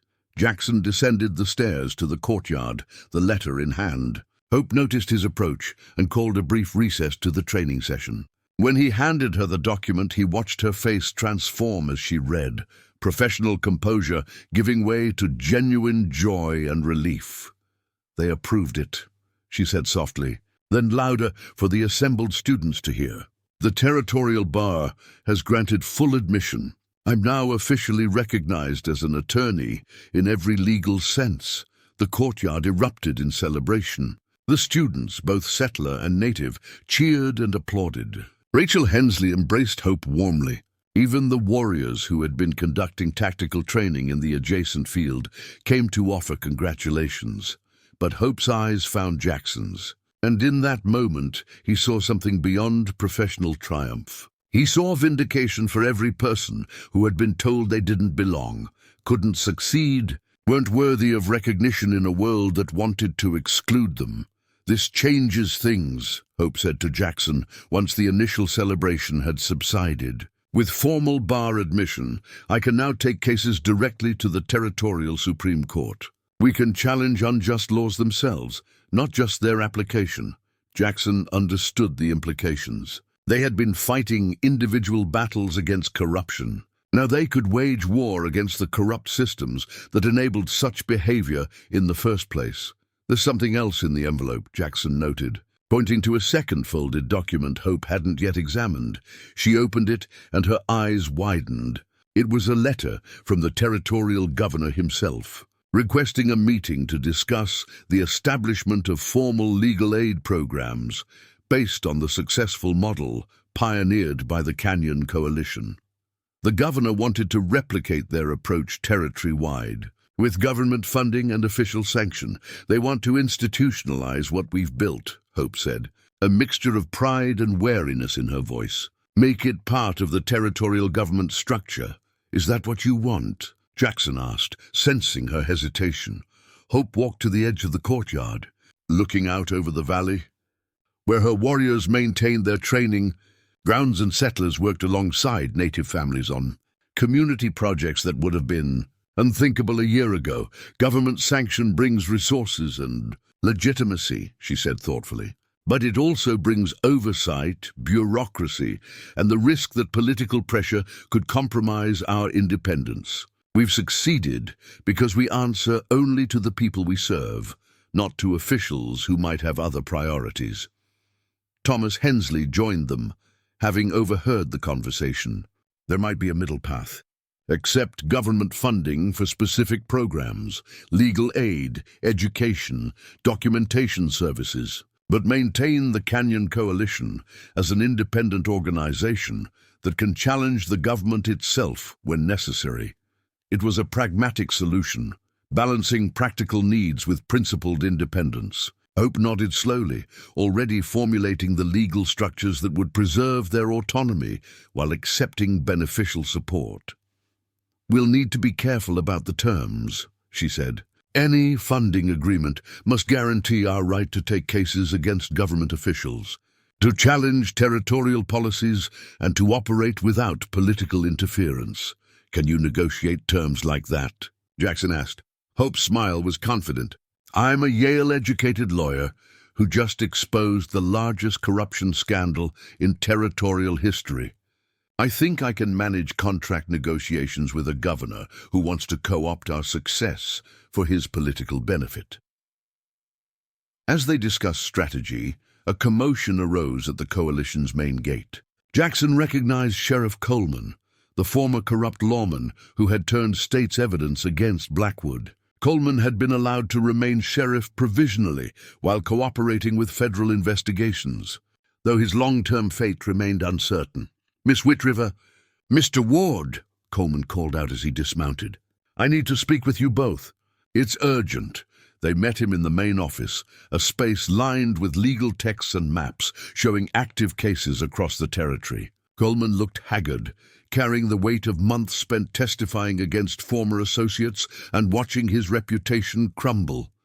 "Blackwood's trial starts next week," Coleman began without preamble. "Federal prosecutors are confident of conviction on the fraud and conspiracy charges. But there's a problem. Judge Porter has disappeared." Hope's expression sharpened with concern. "When? 3 days ago. He didn't appear for scheduled court sessions. Deputies checked his home and found evidence he'd left in a hurry. Packed bags, empty safe, documents burned in the fireplace." Jackson felt a chill. Porter's testimony was crucial. The corrupt judge could provide direct evidence of Blackwood's bribery and the systematic manipulation of legal proceedings. Without Porter's testimony, some of the most serious charges might be difficult to prove. "He's running scared," Hope said. "Probably realized that testifying would incriminate him beyond what any deal could protect, and fleeing seemed safer than facing justice." "There's more," Coleman continued grimly. "We found correspondence in Porter's office. Letters from someone calling themselves the Architect. They appear to be instructions for the corruption scheme, detailed plans for how to use legal systems to steal land. The letters suggest Blackwood wasn't the mastermind. He was following someone else's blueprint." The revelation hung heavy in the air. They had defeated Blackwood, exposed his network, and brought his empire down. But if he had been merely implementing someone else's plan, then the real threat remained unidentified and free. Hope immediately shifted into investigative mode. "These letters, do they contain any identifying information? Location references? Personal details?" "Nothing concrete," Coleman admitted. "But the language is educated, sophisticated. Whoever wrote them understands law, finance, and territorial politics at a high level. They reference cases and precedents from multiple territories, suggesting someone with broad experience." "Someone who's done this before," Jackson said, understanding dawn. "In other territories, other regions. Blackwood's scheme wasn't an isolated invention, it was a refined system that's been used elsewhere." Hope pulled out maps of the Western Territories, spreading them across her desk. "We need to identify patterns. Other regions where similar corruption scandals have occurred. Land fraud, corrupt judges, systematic theft disguised as legal procedure." Over the next hours, they compiled reports from newspapers, legal journals, and federal records. A disturbing pattern emerged. At least 7 other territories had experienced similar corruption schemes over the past 15 years. Different names, different local circumstances, but the underlying methodology was identical. Montana Territory, 1870, Hope read from a newspaper account. Land fraud scandal involving forged promissory notes and complicit judges. Wyoming Territory, 1873, nearly identical scheme. Colorado Territory, 1876, same pattern of fraudulent debt papers and judicial corruption. "The Architect is real," Jackson said, studying the timeline. Someone who moves from territory to territory, establishing corruption networks, then disappearing before they collapse. And now, they're somewhere else, Hope added grimly. Possibly setting up the same system in a new location. Creating new Blackwoods to implement their plans. Rachel Hensley, who had joined them when she heard about the development, pointed out something significant. Look at the timing. Each scandal is exposed roughly 3 to 4 years after it begins. That matches our timeline with Blackwood. It's as if the architect knows exactly how long they can operate before the risk of exposure becomes too great. They're not greedy, Hope observed. They're strategic. They establish the corruption, profit from it while it's sustainable, then move on before facing consequences. By the time the system collapses and fingers start pointing, the architect is already in a new territory, starting fresh. Sheriff Coleman looked between them. So what do we do? Blackwood's trial proceeds regardless, but this architect remains free to victimize more communities. Hope's jaw set with determination. We do what we've always done. We fight with every tool available. Coleman works with federal marshals to track Porter. He might lead us to the architect, or at least provide information about their identity. Jackson coordinated with our coalition contacts in other territories. See if any families from those previous scandals preserved evidence, or remember details about mysterious advisors or outside consultants. She turned to Rachel. Start compiling a comprehensive analysis of the architect's methodology. If we understand their system completely, we can recognize it when they try to establish it elsewhere. We can warn communities, alert law enforcement, maybe even predict where they'll strike next. And you? Jackson asked Hope. I'm going to do what I do best, build a legal case. Even without identifying the architect, we can document their pattern of activity. We can create federal alerts, work with territorial governors to establish safeguards, make it harder for this system to take root anywhere else. The scope of their mission had expanded dramatically. What had begun as defending a single ranch had grown into the Canyon Coalition. Now they were facing a shadow adversary who had been orchestrating corruption across multiple territories for over a decade. As Coleman departed to coordinate with federal marshals, and Rachel returned to her analysis work, Jackson found himself alone with Hope in the office. The weight of new challenges pressed upon them, but Jackson also felt something else, a sense of purpose that went beyond personal justice. You know, he said, 6 months ago, I thought saving my ranch would be the end of the story. Justice served, crisis resolved, return to normal life. Hope smiled knowingly. But justice isn't a destination. It's a continuous journey. Every victory reveals new challenges. Every exposed corruption hints at deeper systems of exploitation. 15 years ago, when I pulled you from that canyon, I never imagined it would lead to this. To a coalition fighting corruption across multiple territories, to challenging the very systems that enable exploitation. That's the power of choosing compassion over indifference, Hope replied. You didn't save me because you knew it would lead somewhere grand. You saved me because it was right. But that single act of righteousness rippled outward, touching lives and building momentum until it became a movement. She walked to the window, gazing out at the coalition headquarters they had built together. The architect thinks they can stay hidden, moving from territory to territory, always one step ahead of justice. But they've made a critical error. They've underestimated what happens when people organize, when communities unite, when the vulnerable learn to fight back with law and strategy. Jackson joined her at the window. Below, he could see the evidence of their success, settlers and native people working together, learning from each other, building something unprecedented. The training sessions, the legal clinics, the warrior drills, the community meetings, all of it represents a fundamental shift in how frontier justice could work. We'll find the architect, Jackson said with quiet confidence. Maybe not tomorrow or next month, but eventually they'll make a mistake. They'll underestimate someone the way Blackwood underestimated you. And when they do, we'll be ready. Hope turned to face him. And Jackson saw in her eyes the same determination that had carried her from a dying child in a canyon to a Yale law degree, to this moment of facing an even greater challenge. The Canyon Coalition started as a way to defend the defenseless, she said. But it's becoming something more, a model for how different peoples can unite for common purpose, how justice can be achieved through wisdom and strategy rather than just force or privilege. Even if we never catch the architect, what we're building here will outlast any single corruption scheme. A knock on the door interrupted them. Running Deer appeared again, this time carrying a telegram. This just arrived from the territorial capital. It's marked urgent. Hope accepted the telegram and read it quickly, her expression shifting to something Jackson couldn't quite identify, surprise mixed with satisfaction, and perhaps a hint of vindication. It's from the federal prosecutor handling Blackwood's case, she said, looking up at Jackson. They want me to serve as co-counsel for the prosecution, not just as a witness, but as an active member of the legal team. The significance wasn't lost on Jackson. A federal prosecution team requested an Apache woman lawyer to help try a major corruption case. It was unprecedented, a formal acknowledgement of Hope's capabilities that went far beyond her recent bar admission.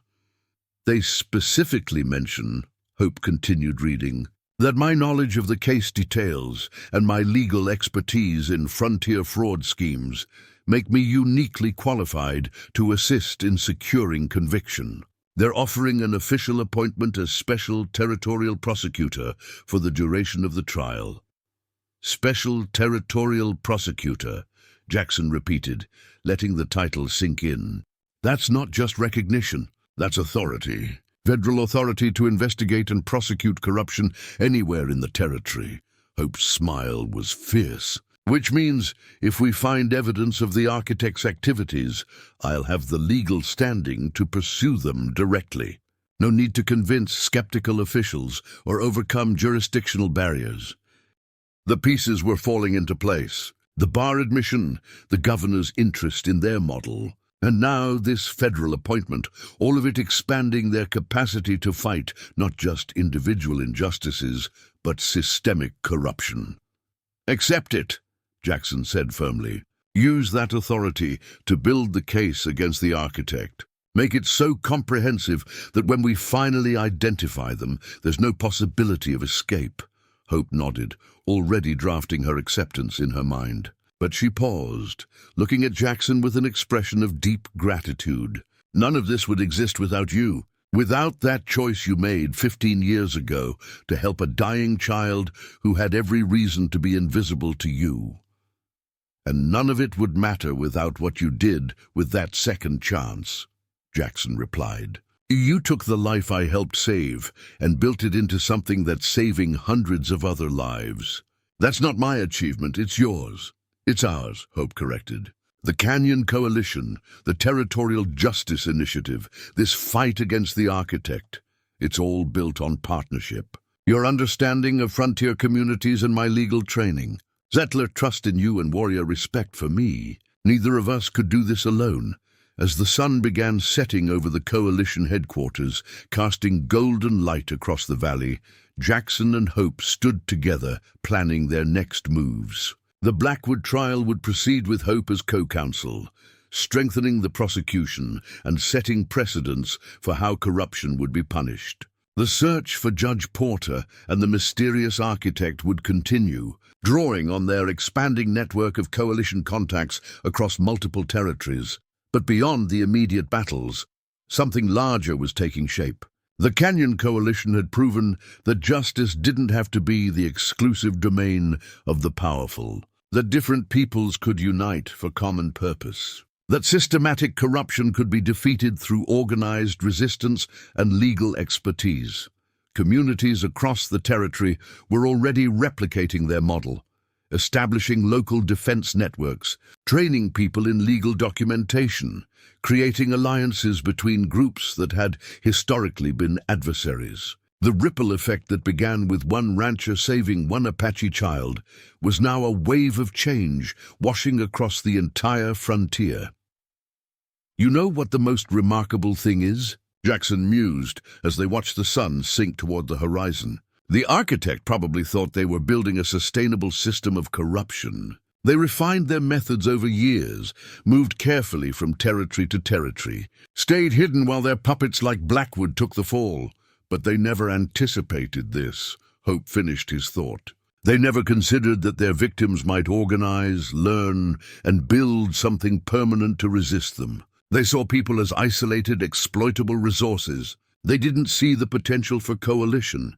As darkness fell, lights began appearing throughout the headquarters, offices where legal briefs were being drafted, training halls where the next generation of coalition defenders were learning their craft, meeting rooms where former enemies planned cooperative futures. Over the following weeks, the coalition's expansion accelerated beyond anything Jackson had anticipated.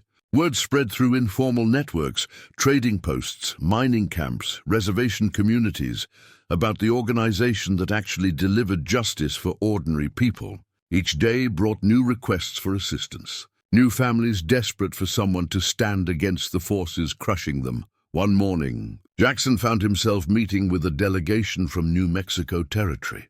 3 ranchers and 2 Navajo tribal leaders had traveled over 200 miles after hearing about the Canyon Coalition's success. Their story was hauntingly familiar. A wealthy land speculator using forged documents and corrupt officials to systematically acquire properties. The same blueprint, the same methods, possibly the same hidden architect orchestrating the theft. We have no one to turn to, the lead rancher, a weathered man named Samuel Briggs, explained. Our territorial courts are compromised. The local sheriff takes his orders from the land company. We've lost 6 ranches already, and a dozen more are targeted. People are starting to talk about armed resistance, which will only lead to bloodshed. Hope listened intently, taking detailed notes. Do you have documentation? Records of the fraudulent claims, witness testimony, any evidence preserved? We've been collecting everything for months, one of the Navajo leaders, a man called Walking Bear, replied. He produced a leather satchel filled with papers. We heard what you did here, how you built a legal case that couldn't be ignored. We're hoping you can teach us to do the same. This was the pattern emerging across the Western Territories. The Canyon Coalition wasn't just solving individual cases anymore. It was becoming a training ground for resistance against systematic corruption. Communities were learning that they didn't have to accept exploitation as inevitable, that organized resistance backed by legal expertise could prevail against even entrenched power. Hope spent 3 days with the New Mexico delegation, teaching them evidence preservation techniques, documentation standards, and legal strategies for challenging fraudulent claims. Rachel Hensley developed customized training materials for their specific situation.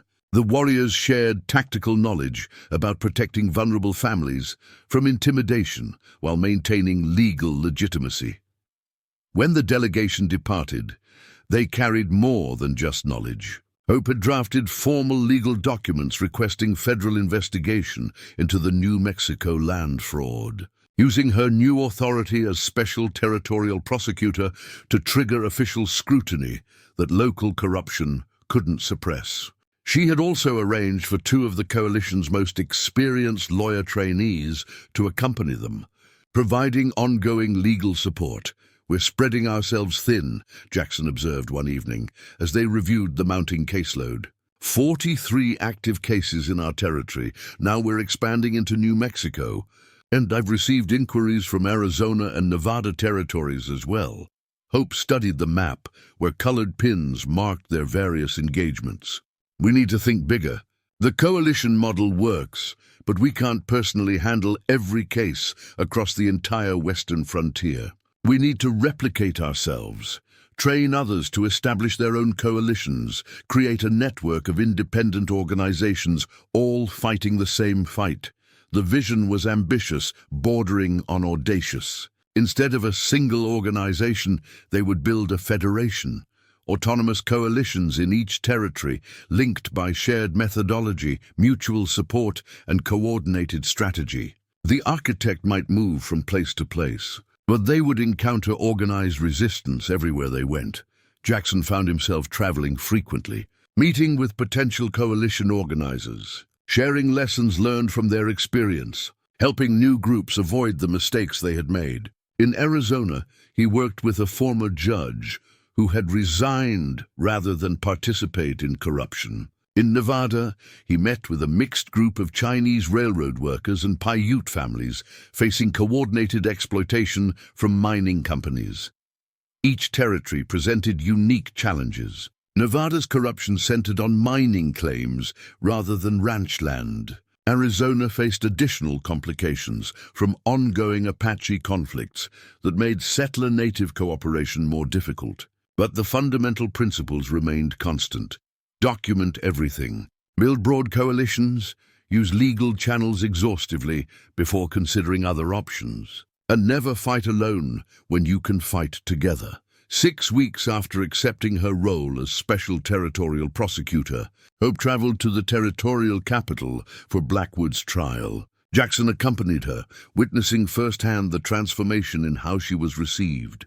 Where once she might have faced skepticism or dismissal, now she commanded respect, bordering on deference. The federal prosecutors deferred to her knowledge of the case details. The judge acknowledged her expertise in frontier fraud schemes.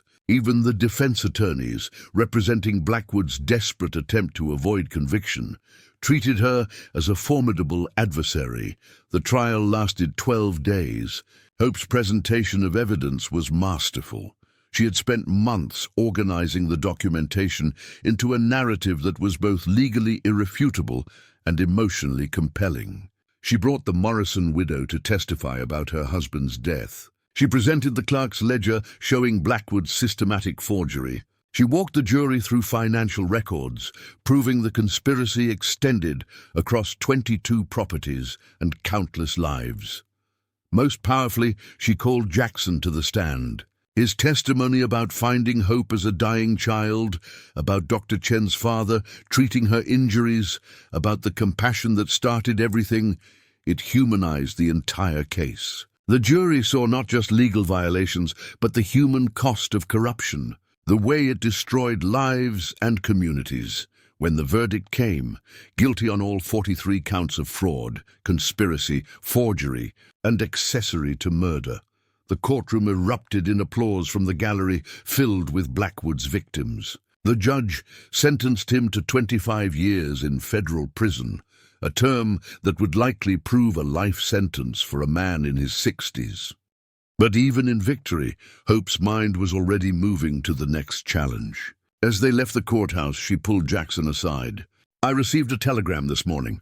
Judge Porter was spotted in Oregon Territory, apparently preparing to establish himself under a new identity. Federal marshals are moving to apprehend him. If they catch Porter, he might give up the architect to reduce his sentence," Jackson said. "Exactly. Which means we could be close to identifying the person behind all of this." Hope's expression showed both determination and wariness. "But we need to be prepared. If the architect realizes we're closing in, they might take desperate action. Destroy evidence, eliminate witnesses, or establish operations somewhere we haven't anticipated." The warning proved prescient. 3 days later, a fire destroyed the Territorial Land Office in New Mexico, the same office where evidence of the fraud Hope had been investigating was stored. The timing was too convenient to be coincidental. The architect was moving to protect themselves, erasing trails that might lead to their identification. Hope responded by accelerating her documentation efforts. She created multiple copies of all evidence, storing them in different locations: federal archives, coalition headquarters, trusted allies across multiple territories. If the architect wanted to destroy the case against them, they would need to burn down half the western frontier. Meanwhile, the coalition continued expanding. By the end of their first year of operation, affiliated organizations had been established in 7 territories. Each maintained independence, but coordinated through regular communication, shared resources, and mutual support. A land fraud scheme exposed in Colorado provided lessons that prevented similar exploitation in Utah. Warrior training techniques developed in Montana were adapted for use in Arizona. Legal strategies refined in their home territory became templates for challenges elsewhere. The financial model proved sustainable as well. Each successful case generated resources, sometimes through cost awards, sometimes through grateful clients contributing what they could, sometimes through the seizure of corrupt actors' assets. The coalition never required payment from those who couldn't afford it. But those who could pay helped fund services for those who couldn't. It was justice that didn't depend on wealth. Revolutionary in a frontier where legal protection had always been a privilege of the affluent, Jackson found himself evolving into an unexpected role, not just Hope's partner in the coalition, but a bridge between worlds that had rarely cooperated. Ranchers trusted him because he was one of them, someone who understood their struggles and spoke their language. Native communities respected him because Hope vouched for him, because his actions 15 years ago had proven his character, because he never pretended to be something he wasn't. One evening, sitting with Hope in the headquarters they had built together, Jackson reflected on the journey. "A year ago, I thought I might lose everything. My ranch, my livelihood, possibly my life. Now look at what we've created. 7 territories, hundreds of families helped. A movement that's changing how justice works on the frontier." Hope smiled, but her eyes held a distant concern. "We've accomplished much, but the real test is still coming. When we finally identify the architect, when we bring them to justice, that's when we'll know if what we've built is truly strong enough to challenge the deepest corruption." As if summoned by her words, Running Deer appeared with an urgent telegram. Hope read it quickly, her expression transforming from concern to fierce satisfaction. "Federal marshals have Porter in custody. He's agreed to cooperate fully in exchange for a reduced sentence. And Jackson, he's willing to identify the architect." The moment they had been building toward had arrived. Somewhere in the Western Territories, a criminal mastermind who had orchestrated corruption for over a decade was about to be exposed. The Canyon Coalition, born from a simple act of compassion 15 years ago, was ready to deliver justice on a scale that would reshape the frontier. The fight against the architect would be their greatest challenge yet. But as Jackson looked around at the thriving headquarters, at the network of allies they had built, at the woman who had transformed from a dying child into an unstoppable force for justice, he felt ready for whatever came next. The legacy that began in a canyon would continue to grow, proving that the greatest acts of justice often begin with the smallest acts of compassion. And from that single choice to help one forgotten child, an entire movement had emerged, a movement that would ensure no one would ever be forgotten, exploited, or abandoned without someone willing to fight for them. The Canyon Coalition's greatest victory was still ahead. But whatever challenges awaited, they would face them together, rancher and lawyer, settler and warrior, united in the belief that justice should belong to everyone, and willing to fight until that belief became reality across every territory, in every community. For every person who had been told they didn't matter, the story that began with a dying child and a compassionate rancher was far from over. In many ways, it was just beginning. Up next, you've got 2 more standout stories right on your screen. If this one hits the mark, you won't want to pass these up. Just click and check them out. And don't forget to subscribe and turn on the notification bell so you don't miss any upload from us.